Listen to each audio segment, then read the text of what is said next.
ಯೋ guys, ಇವತ್ತೊಂದು super ಆದ survival ಮೂವಿಯನ್ನೇ ನೋಡ್ತಿದೀವಿ. ಅದ್ರಲ್ಲೂ ಇದೊಂದು ಥ್ರಿಲ್ಲಿಂಗ್ ಆದ ಸರ್ವೈವಲ್ ಮೂವಿ. ಏನು ಅಂದ್ರೆ ನಮ್ಮ ಹೀರೋ ಸ್ವಲ್ಪ ರೆಕವರ್ ಆಗ್ಲಿ ಅಂತ ಯಾರು ಇಲ್ಲದೆ ಇರುವ ಒಂದು ಐಲ್ಯಾಂಡ್ ಗೆ ತಗೊಂಡು ಹೋಗಿ ಅವನನ್ನ ಬಿಟ್ಬಿಟ್ಟು ಬಂದ್ಬಿಡ್ತಾರೆ. ಅದ್ರಲ್ಲಿ ನಮ್ಮ ಹೀರೋ ಒಂದು 3 ದಿನ ಸರ್ವೈವ್ ಮಾಡ್ಬೇಕಾಗಿರುತ್ತೆ. ಸರಿ, ಓಕೆ, ತುಂಬಾ ಜನರು ಈ ಐಲ್ಯಾಂಡ್ ಗೆ ಬಂದು ಹೋಗಿದ್ದಾರೆ ಅಲ್ವಾ ಅಂತ ಫೀಲ್ ಮಾಡಿ ಆ ಐಲ್ಯಾಂಡ್ ಅಲ್ಲಿ ಇರೋದಕ್ಕೆ ಶುರು ಮಾಡ್ತಾವನೆ. ಆದ್ರೆ ಅವನು ಐಲ್ಯಾಂಡ್ ಗೆ ಹೊರಗಡೆ ಇರೋವರೆಗೂ ಯಾವುದೇ ರೀತಿಯ ಪ್ರಾಬ್ಲಮ್ ಇಲ್ಲ. ಆದ್ರೆ ಅವನು ಯಾವಾಗ ಕಾಡಿನ ಒಳಗಡೆ ಹೋಗೋದಕ್ಕೆ ಶುರು ಮಾಡಿದ್ನೋ ಆವಾಗ್ಲಿಂದ ಅವನಿಗೆ ಫುಲ್ ಪ್ರಾಬ್ಲಮ್ಸ್. ಮೃಗಾನೋ ದೆವ್ವಾನೋ ಏಲಿಯೋನೋ ಏನ್ ಕರ್ಮ ಅಂತಾನೆ ಗೊತ್ತಿಲ್ಲ, ಅವನನ್ನ ಅಟ್ಟಾಡ್ಸ್ಕೊಂಡ್ ಬರ್ತಿರುತ್ತೆ. ಸೊ ಏನದು ಅದರಿಂದ ನಮ್ಮ ಹೀರೋ ಹೇಗೆ ತಪ್ಪಿಸ್ಕೊಂಡ್ ಬಂದ ಅನ್ನೋದನ್ನ ಸೂಪರ್ ಆಗಿ ಹೇಳಿರುವ ಮೂವಿನೇ 2019 ನಲ್ಲಿ ರಿಲೀಸ್ ಆಗಿದ್ದ ಪ್ರೇ. ಸರಿ, ಓಕೆ, ಹಾಗೆ ಕತೆ ಒಳಗಡೆ ಹೋಗೋಕ್ಕೂ ಮುಂಚೆ ಈ ವಿಡಿಯೋಗೆ ಒಂದು ಲೈಕ್ ಅನ್ನ ಮಾತ್ರ ಕೊಟ್ಬಿಡಿ. ಓಪನಿಂಗ್ ಸೀನ್ ಅಲ್ಲಿ ಒಂದು ಚಿಕ್ಕ ಫ್ಲಾಶ್ ಬ್ಯಾಕ್. ಹಿಂದಿನ ಕಾಲದಲ್ಲಿ ಈ ಪ್ರೀಸ್ಟ್ ಎಲ್ಲ ಊರಿಗೆ ಟ್ರಾವೆಲ್ ಮಾಡಿ ಕ್ರಿಶ್ಚಿಯಾನಿಟಿನ ತುಂಬಾನೇ ಸ್ಪ್ರೆಡ್ ಮಾಡ್ತಾ ಇದ್ರಲ್ವಾ. ಆ ರೀತಿ ಒಬ್ಬರು ಪ್ರೀಸ್ಟ್ ಮಲೇಷ್ಯಾ ಪಕ್ಕದಲ್ಲಿ ಇರುವ ಒಂದು ಐಲ್ಯಾಂಡ್ ಗೆ ಅವರ ಫ್ಯಾಮಿಲಿ ಜೊತೆಗೆ ಹೋಗಿ ಅಲ್ಲಿರುವ ಬುಡಕಟ್ಟು ಜನರಿಗೆ ಕ್ರಿಶ್ಚಿಯಾನಿಟಿ ಬಗ್ಗೆ ಹೇಳ್ಕೊಟ್ಟು ಸ್ಪ್ರೆಡ್ ಮಾಡ್ತಾ ಇರೋ ರೀತಿ ತುಂಬಾ ಫೋಟೋಸ್ ಗಳನ್ನ ತೋರಿಸ್ತಾರೆ. ಸೊ ಇದು ಆ ಬುಡಕಟ್ಟು ಜನರಿಗೆ ಅರ್ಥ ಆಗದೆ ಇದ್ರು ಕೂಡ ಹೋಗ್ತಾ ಹೋಗ್ತಾ ಅದನ್ನ ಅಕ್ಸೆಪ್ಟ್ ಮಾಡ್ಕೊಳ್ಳೋದಕ್ಕೆ ಶುರು ಮಾಡ್ತಾರೆ. ಸೊ ಆದ್ರಿಂದ ಆ ಪ್ರೀಸ್ಟ್ ಫ್ಯಾಮಿಲಿ ಆ ಐಲ್ಯಾಂಡ್ ಅಲ್ಲಿ ಒಂದು ಚರ್ಚ್ ಅನ್ನ ಬಿಲ್ಡ್ ಮಾಡಿ ಒಳ್ಳೆ ರೀತಿಯಲ್ಲಿ ಅಲ್ಲಿರುವ ಬುಡಕಟ್ಟು ಜನರಿಗೆ ಕ್ರಿಶ್ಚಿಯಾನಿಟಿಯನ್ನ ಸ್ಪ್ರೆಡ್ ಮಾಡ್ತಿದ್ರು. ಆದ್ರೆ ಸಡನ್ ಆಗಿ ಒಂದು ದಿನ ಆ ಬುಡಕಟ್ಟು ಜನರಿಗೆ ಏನಾಯ್ತೋ ಗೊತ್ತಿಲ್ಲ, ಇವ್ರುಗಳು ನಮ್ಮ ರಿಲಿಜಿಯನ್ ಅನ್ನ ಹಾಳು ಮಾಡ್ತಿದ್ದಾರೆ ಅಂತ ಹೇಳಿ ಆ ಪ್ರೀಸ್ಟ್ ಅನ್ನ ಅಟ್ಯಾಕ್ ಮಾಡಿ ಆ ಚರ್ಚ್ಗೂ ಬೆಂಕಿಯನ್ನ ಇಟ್ಬಿಡ್ತಾರೆ. ಆಮೇಲೆ ಯಾವುದೋ ಭಯಂಕರವಾಗಿರುವ ಮಾಸ್ಕಿನ ಫೋಟೋಸ್ ನೆಲ್ಲ ತೋರಿಸ್ತಾರೆ. ಇವಾಗ ಸೀನ್ ಹಾಗೆ ಕಟ್ ಆಗುತ್ತೆ. ನಮ್ಮ ಹೀರೋವನ್ನ ತೋರಿಸ್ತಾರೆ. ನಮ್ಮ ಹೀರೋ ಹೆಸರು ಡೋಬೆ. ಯಾವಾಗ ನೋಡಿದ್ರು ಮೊಬೈಲ್ ಫೋನ್ ಟಿವಿ ಅಂತಾನೆ ನೋಡ್ತಿರ್ತಾನೆ. ಆವಾಗ ಒಂದು ದಿನ ಅವರ ತಂದೆ ಅವನ ಹತ್ರ ಬಂದು, ಲೋ ಏನ್ ತಮ್ಮ ಯಾವಾಗ ನೋಡಿದ್ರು ಫೋನ್ ಟಿವಿ ಅಂತಾನೆ ನೋಡ್ತಿರ್ತೀಯಲ್ಲ, ಬಾ ಕಾರಲ್ಲಿ ಸ್ವಲ್ಪ ಪ್ರಾಬ್ಲಮ್ ಇರ್ತಾ ಇದೆ, ನೀನು ನನ್ನ ಜೊತೆಗೆ ಬಂದು ಸ್ವಲ್ಪ ಹೆಲ್ಪ್ ಮಾಡು ಅಂತ ಕೇಳ್ತಾರೆ. ಆದ್ರೆ ಇದನ್ನ ನಮ್ಮ ಹೀರೋ ಕೇರೆ ಮಾಡಲ್ಲ, ಅವನ ಪಾಡಿಗೆ ಮಲ್ಗಿರ್ತಾನೆ. ಸರಿ ಏನೋ ಮಾಡಪ್ಪ ಅಂತ ಹೇಳ್ಬಿಟ್ಟು ತಂದೆ ಹೊರಗಡೆ ಬಂದು ಅವರ ಕಾರಲ್ಲಿ ಇರ್ತಾ ಇರುವ ಚಿಕ್ಕ ಪ್ರಾಬ್ಲಮ್ ಅನ್ನ ಅವರೇ ಸರಿ ಮಾಡ್ತಿರ್ತಾರೆ. ಆವಾಗ ಅಂತಹ ಸಮಯದಲ್ಲಿ ಆ ಜಾಗಕ್ಕೆ ಕೆಲವೊಬ್ರು ಮಾಸ್ಕ್ ಅನ್ನು ಹಾಕೊಂಡು ಬಂದ ಕಳ್ಳರು ಚಾಕುವನ್ನ ಯೂಸ್ ಮಾಡಿ ತಂದೆಗೆ ಚುಚ್ಚಿ ಅವರನ್ನ ಕೊಂದಾಕ್ಬಿಟ್ಟು ಅವರ ಕಾರನ್ನು ತಗೊಂಡು ಅಲ್ಲಿಂದ ಎಸ್ಕೇಪ್ ಆಗ್ಬಿಡ್ತಾರೆ. ಆದ್ರೂ ಇದು ಒಳಗಡೆ ಇರ್ತಾ ಇರುವ ಹೀರೋಗೆ ಗೊತ್ತಾಗ್ತಾ ಇಲ್ಲ. ಯಾಕೆ ಅಂದ್ರೆ ಒಳಗಡೆ ಟಿವಿ ರನ್ ಆಗ್ತಾ ಇದೆಯಲ್ಲ. ಆದ್ರೂ ಲಾಸ್ಟ್ ಅಲ್ಲಿ ಕಾರ್ ಹೊರಟೋಗುವ ಸದ್ದು ಮಾತ್ರ ಇವನಿಗೆ ಕೇಳುತ್ತೆ. ಏನಿದು ತಂದೆ ರಿಪೇರಿ ಆಗಿದೆ, ಅದನ್ನ ರೆಡಿ ಮಾಡ್ಬೇಕು ಅಂತ ತಾನೇ ಹೇಳಿದ್ರು, ಏನ್ ಇವಾಗ ಕಾರನ್ನ ತಗೊಂಡು ಹೋಗ್ತಾ ಇದ್ದಾರಲ್ಲ ಅಂತ ಯೋಚನೆ ಮಾಡಿ ನಿಧಾನಕ್ಕೆ ಹೊರಗಡೆ ಬಂದು ನೋಡ್ಬೇಕಾದ್ರೆ ಅವನ ತಂದೆ ಅವರ ಡೆಡ್ ಬಾಡಿ. ಅಷ್ಟೇ ಶಾಕ್ ಆಗಿ ಬಿಡ್ತಾವನೆ. ಆಮೇಲಿಂದ ಹುಡುಗನಿಗೆ ಗಿಲ್ಟಿ ಫೀಲ್ ಆಗುತ್ತೆ. ಹೀರೋಗೆ ತುಂಬಾನೇ ಬೇಜಾರಾಗ್ತಾ ಇರುತ್ತೆ. ಯಾಕೆಂದ್ರೆ ಅವರ ತಂದೆ ಕರೆದಿದ್ದಾಗ್ಲೇ ಅವನು ಹೋಗಿದ್ರೆ ಅವರಿಗೆ ಈ ರೀತಿಯ ಒಂದು ಘಟನೆ ಆಗಿರಲ್ಲ ಅಲ್ವಾ. ಆದ್ರಿಂದ ತುಂಬಾನೇ ಫೀಲ್ ಮಾಡ್ತಿರ್ತಾನೆ. ಹಾಗೆ ದಿನಗಳು ಕಳೆಯುತ್ತೆ. ಇವನಿಗೆ ಮನಸ್ಸಿಗೆ ಸರಿಯಿಲ್ಲ ಅಂತ ಇವನ ತಾಯಿ ಅವರು ನಮ್ಮ ಹುಡುಗನನ್ನ ಸೈಕಾಟಿಸ್ಟ್ ಹತ್ರ ತೋರ್ಸೋಣ ಅಂತ ಕರ್ಕೊಂಡ್ ಬರ್ತಾರೆ. ಆವಾಗ್ಲೇ ಸೈಕಾಲಜಿಸ್ಟ್ ಏನನ್ನ ಹೇಳ್ತಾರೆ ಅಂದ್ರೆ, ಈ ರೀತಿ ನನಗೆ ಗೊತ್ತಿರೋರು ಒಂದು ಟ್ರಿಪ್ ರೀತಿ ಅರೇಂಜ್ ಮಾಡ್ತಿದ್ದಾರೆ. ಸೊ ನೀವು ಆ ಟ್ರಿಪ್ ಗೆ ಹೋಗಿ ಜಾಯ್ನ್ ಆಗಿ. ಅದರಲ್ಲಿ ಏನನ್ನ ಮಾಡ್ತಾರೆ ಅಂದ್ರೆ ನಿಮ್ಮನ್ನ ತಗೊಂಡು ಹೋಗಿ ಒಂದು ಅಲೋನ್ ಐಲ್ಯಾಂಡ್ ಅಲ್ಲಿ ಬಿಟ್ಬಿಡ್ತಾರೆ. ಆ ಜಾಗದಲ್ಲಿ ಸ್ವಲ್ಪ ದಿನ ನೀವು ಆರಾಮಾಗಿ ಇರಬಹುದು, ನೀವು ಯೋಚನೆ ಮಾಡೋದಕ್ಕೆ ಟೈಮ್ ಸಿಗುತ್ತೆ, ನೆಮ್ಮದಿಯಾಗಿ ಇರಬಹುದು, ಆ ಗಿಲ್ಟ್ ಫೀಲ್ ಇಂದಾನು ನೀವು ಹೊರಗಡೆ ಬರಬಹುದು ಅಂತ ಒಂದು ಸಜೆಷನ್ ನ ಕೊಡ್ಬೇಕಾದ್ರೆ ಹೀರೋ ಅವರ ತಾಯಿಗೂ ಇದು ಸರಿ ಅಂತ ಫೀಲ್ ಆಗುತ್ತೆ. ಮತ್ತೆ ಆಲ್ರೆಡಿ ನಮ್ಮ ಹೀರೋಗೂ ಗಿಲ್ಟಿ ಫೀಲ್ ಇರುತ್ತೆ ಅಲ್ವಾ. ಆದ್ರಿಂದ ಅವನು ಕೂಡ ಸರಿ ನಾನು ಹೋಗ್ತೀನಿ ಅಂತ ಒಪ್ಕೋತಾನೆ. ನೆಕ್ಸ್ಟ್ ಸೀನ್ ಅಲ್ಲಿ ಒಂದು ಬೋಟ್ ಅನ್ನ ತೋರಿಸ್ತಾರೆ. ಆ ಬೋಟ್ ಅಲ್ಲಿ ಈ ರೀತಿ ತುಂಬಾ ಜನರು ಇರ್ತಾರೆ. ಅಂದ್ರೆ ಏನಾದ್ರೂ ತಪ್ಪನ್ನ ಮಾಡಿಬಿಟ್ಟು ಅದರ ಗಿಲ್ಟಿ ಫೀಲ್ ಅಲ್ಲಿ ನರಳ್ತಾ ಇರೋರು ಅಂತವ್ರನ್ನ ಈ ರೀತಿ ಕರ್ಕೊಂಡು ಹೋಗಿ ಕ್ಯೂರ್ ಮಾಡಿ ಬಿಡೋದೇ ಇವ್ರಗಳ ಕೆಲಸವಾಗಿರುತ್ತೆ. ಸೊ ನಮ್ಮ ಹೀರೋ ತರನೇ ತುಂಬಾ ಜನರು ಬಂದಿರ್ತಾರೆ. ಹಾಗೆ ಹೋಗ್ತಿರ್ಬೇಕಾದ್ರೆ ಸಡನ್ ಆಗಿ ನಮ್ಮ ಹೀರೋಗೆ ವಾಮಿಟ್ ಆಗುತ್ತೆ. ನಮ್ಮ ಹೀರೋಗೆ ಈ ಪ್ರಯಾಣ ಅಡ್ಜಸ್ಟ್ ಆಗ್ತಾ ಇಲ್ಲ. ಅದೇ ಸಮಯದಲ್ಲಿ ಆ ಬೋಟ್ ಅಲ್ಲಿ ಸೇಲ್ ಇರುತ್ತೆ ಅಲ್ವಾ, ಅದು ನಮ್ಮ ಹೀರೋ ಮೇಲೆ ಡ್ಯಾಶ್ ಆಗಿ ನಮ್ಮ ಹೀರೋ ನೀರಿಗೆ ತುಪ್ಪಕ್ಕಂತ ಬಿದ್ದೋಗ್ತಾನೆ. ಅಷ್ಟೇ ಗಾಬರಿ ಆಗೋಗ್ತಾನೆ ಹುಡುಗ. ಆದ್ರೂ ತಕ್ಷಣ ಬೋಟ್ ಅಲ್ಲಿ ಇರೋರೆಲ್ಲ ಬಂದು ನಮ್ಮ ಹುಡುಗನನ್ನ ಕಾಪಾಡಿ ಬಿಡ್ತಾರೆ ಸದ್ಯ. ಸೊ ಹೀಗೆ ಟ್ರಾವೆಲಿಂಗ್ ನಡೀತಾ ಇರುತ್ತೆ. ಅವತ್ತಿನ ದಿನ ಬೋಟ್ ಅಲ್ಲಿ ಇರೋರು ಎಲ್ಲರೂ ತುಂಬಾನೇ ಎಂಜಾಯ್ ಮಾಡ್ತಿರ್ತಾರೆ. ರಾತ್ರಿ ಆಗುತ್ತೆ. ಆವಾಗ ಬೋಟ್ ಅಲ್ಲಿ ಇರ್ತಾ ಇರುವ ಲೀಡರ್ ಏನನ್ನ ಹೇಳ್ತಾರೆ ಅಂದ್ರೆ, ನೀವು ಎಲ್ಲರೂ ಇಲ್ಲಿರುವ ಐಲ್ಯಾಂಡ್ಸ್ ಅಲ್ಲಿ ಅಲೋನ್ ಆಗಿ ಇರೋದಕ್ಕೆ ರೆಡಿ ಆಗಿಬಿಟ್ಟಿದ್ದೀರಾ.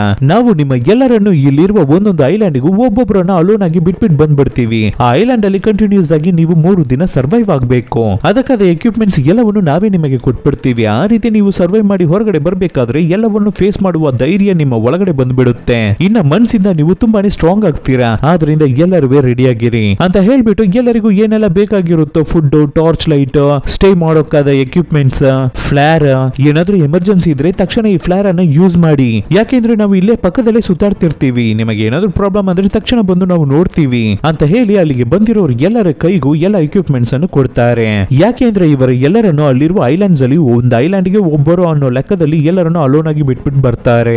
ಅದೇ ತರ ನೆಕ್ಸ್ಟ್ ದಿನ ಬೆಳಿಗ್ಗೆ ನಮ್ಮ ಹೀರೋವನ್ನ ತಂದು ಒಂದು ಐಲ್ಯಾಂಡ್ ಗೆ ಬಿಡ್ತಾರೆ. ಆಮೇಲೆ ಆ ಲೀಡರ್ ಒಂದು 3 ದಿನ ಅಷ್ಟೇ ಚೆನ್ನಾಗಿ ಯೋಚನೆ ಮಾಡಿ ನಿಮ್ಮ ಮನಸ್ಸಲ್ಲಿರುವ ಗಿಲ್ಟ್ ಫೀಲ್ ಎಲ್ಲವನ್ನು ಬಿಟ್ಬಿಡಿ ಅಂತ ಹೇಳಿ ಲೀಡರ್ ಅಲ್ಲಿಂದ ಹೊರಟು ಬಿಡ್ತಾರೆ. ಸೊ ಹಾಗೆ ನಮ್ಮ ಹೀರೋ ಆ ದ್ವೀಪದ ಒಳಗಡೆ ಹೋಗ್ತಾನೆ. ಯಾರನ್ನು ಕಾಣ್ತಾ ಇಲ್ಲ ದ್ವೀಪದಲ್ಲಿ. ನಮ್ಮ ಹೀರೋಗೂ ಸ್ವಲ್ಪ ಭಯವಾಗೇ ಇರುತ್ತೆ. ಆದ್ರೂ ಅವನ ಮನಸ್ಸಲ್ಲಿ ಇರುವ ಗಿಲ್ಟ್ ಫೀಲ್ ಇಂದ ಸರಿ ಓಕೆ ನಾವು ಇಲ್ಲೇನೆ ಇರೋಣ ಅಂತ ಡಿಸೈನ್ ಮಾಡಿ ನಿಧಾನಕ್ಕೆ ಒಳಗಡೆ ಬರ್ತಾನೆ. ಆ ರೀತಿ ಬಂದು ಟೆಂಟ್ ಅನ್ನ ಹಾಕೋದಕ್ಕೆ ಟ್ರೈ ಮಾಡ್ತಾನೆ ಅವನಿಗೆ ಗೊತ್ತಿಲ್ಲದೆ ಇದ್ರೂ ಕೂಡ. ನಂತರ ಬೆಂಕಿ ಕಚ್ಚೋದಕ್ಕಾಗಿ ಕಾಡಿನ ಒಳಗಡೆ ಹೋಗಿ ಕಡ್ಡಿಗಳನ್ನ ತರೋಣ ಅಂತ ಹೋಗ್ತಾನೆ. ಒಳಗಡೆ ಹೋಗಿ ನೋಡ್ಬೇಕಾದ್ರೆ ಅಲ್ಲಿ ತುಂಬಾ ಕೋಕೋನಟ್ಸ್ ಎಲ್ಲ ಬಿದ್ದಿರುತ್ತೆ. ಸೊ ಅವುಗಳನ್ನ ತಗೊಂಡು ಅಲ್ಲಿರುವ ಮಟ್ಟೆ ಹುಳನ್ನ ತೆಗೆದ್ಬಿಟ್ಟು ನೋಡಿದ್ರೆ ಅದ್ರ ಕೆಳಗಡೆ ಒಂದು ಡೆಡ್ ಬಾಡಿ ಇರುತ್ತೆ. ಅಂದ್ರೆ ಒಂದು ಮಂಕಿ ಸತ್ತೋಗಿರುವ ಬಾಡಿ. ಅಷ್ಟೇ ಶಾಕ್ ಆಗಿ ಬಿಡ್ತಾನೆ ಹುಡುಗ. ಛೇ ಏನಿದು, ನಾನೇ ಭಯ ಪಟ್ಬಿಟ್ನಲ್ಲ ಅಂತ. ಹಾಗೆ ಹಿಂದೆ ತಿರುಗಿ ನೋಡ್ಬೇಕಾದ್ರೆ ನಮ್ಮ ಹುಡುಗನ ಟೆಂಟ್ ಇಂದ ಫುಡ್ ಅನ್ನೆಲ್ಲ ಕದ್ದು ಮಂಕಿ ತಿಂತಾ ಇರುತ್ತೆ. ಲೇ ನಿನ್ನ ಅಂತ ಹೇಳಿ ಬೇಗ ಅದನ್ನ ಹೋಗಿ ಓಡಿಸೋಷ್ಟ್ರಲ್ಲಿ ಅದು ತುಂಬಾ ವಿಷಯಗಳನ್ನ ತಗೊಂಡು ತಿನ್ಬಿಟ್ಟಿರುತ್ತೆ. ಸರಿ ಓಕೆ ನಾವು ಬೆಂಕಿಯನ್ನಾದ್ರೂ ಕಚ್ಚೋಣ ಅಂತ ಹೇಳಿ ನಮ್ಮ ಹುಡುಗ ಬೆಂಕಿ ಕಚ್ಚೋದಕ್ಕೆ ಟ್ರೈ ಮಾಡ್ತಿರ್ತಾನೆ. ಆದ್ರೆ ಗಾಬರಿಯಲ್ಲಿ ಗೊತ್ತಿಲ್ಲದೆ ಅವನ ಕೈಯನ್ನ ಕಟ್ ಮಾಡ್ಕೊಬಿಡ್ತಾನೆ. ಅಷ್ಟೇ ಸಿಕ್ಕಾಪಟ್ಟೆ ಟೆನ್ಷನ್ ಆಗ್ಬಿಡ್ತಾನೆ ಹುಡುಗ. ಆದ್ರಿಂದ ಕೋಪದಲ್ಲಿ ಅವನ ಕೈಯಲ್ಲಿರುವ ಲೈಟರ್ ಅನ್ನ ತೆಗೆದು ಸಮುದ್ರ ನೀರಿಗೆ ಬಿಸಾಕ್ಬಿಡ್ತಾನೆ. ಆಮೇಲೆ ಅವನಿಗೆ ಫೀಲ್ ಆಗುತ್ತೆ, ಅಯ್ಯೋಯ್ಯೋ ಲೈಟರ್ ಅನ್ನ ತಗೊಂಡು ನಾವು ಬಿಸಾಕಿದ್ದು, ಅದು ಇಲ್ಲಾಂದ್ರೆ ಇಲ್ಲಿ ನಾವು ಸರ್ವೇ ಮಾಡೋಕೇನೆ ಆಗಲ್ವಲ್ಲ ಅಂತ ಯೋಚನೆ ಮಾಡಿ ಬೇಗ ಬೇಗ ಆ ಸಮುದ್ರ ಸೈಡ್ ಅಲ್ಲಿ ಅವನು ಹುಡುಕ್ತಿರ್ತಾನೆ. ಆ ರೀತಿ ಹುಡುಕ್ತಿರ್ಬೇಕಾದ್ರೆ ಗೊತ್ತಿಲ್ಲದೆ ಮೊಳೆ ರೀತಿ ಇರುವ ಕಲ್ಲು ಬಂಡೆ ಮೇಲೆ ಅವನ ಕಾಲನ್ನ ಇಟ್ಬಿಡ್ತಾನೆ. ಅಷ್ಟೇ ಗಾಯ ಆಗಿ ರಕ್ತ ಬರೋದಕ್ಕೆ ಶುರು ಆಗುತ್ತೆ. ನಮ್ಮ ಹೀರೋ ಕೈಯಲ್ಲಿ ನೋವನ್ನ ತಡ್ಕೊಳ್ಳೋಕು ಆಗಲ್ಲ. ಅವನ ರಕ್ತ ಲೀಕ್ ಆಗಿ ಅಲ್ಲೇ ಕೆಳಗಡೆ ಬಿದ್ದಿರುವ ಒಂದು ವಿಚಿತ್ರವಾದ ಮಾಸ್ಕ್ ಗೆ ಹೋಗಿ ಸೇರುತ್ತೆ. ಈ ಮಾಸ್ಕ್ ಅನ್ನೇ ನಮಗೆ ಸ್ಟಾರ್ಟಿಂಗ್ ಸೀನ್ ಅಲ್ಲಿ ತೋರಿಸಿರ್ತಾರೆ. ಸೊ ಇದ್ರ ಮುಖಾಂತರ ಸ್ಟಾರ್ಟಿಂಗ್ ಅಲ್ಲಿ ತೋರಿಸಿದ ಐಲ್ಯಾಂಡ್ ಈ ಐಲ್ಯಾಂಡ್ ಎರಡು ಒಂದೇ ಅಂತ ಗೊತ್ತಾಗ್ತಿದೆ ನಮಗೆ. ಹೀಗಿರ್ಬೇಕಾದ್ರೆ ನಮ್ಮ ಹೀರೋ ಕೈಗೆ ಎಕ್ವಿಪ್ಮೆಂಟ್ಸ್ ನೆಲ್ಲ ಕೊಟ್ಟಿರ್ತಾರೆ ಅಲ್ವಾ, ಅದನ್ನ ಅವನು ಚೆಕ್ ಮಾಡಿ ನೋಡ್ಬೇಕಾದ್ರೆ ಅದರಲ್ಲಿ ಮ್ಯಾಗ್ನಿಫೈಡ್ ಗ್ಲಾಸ್ ಇರುತ್ತೆ.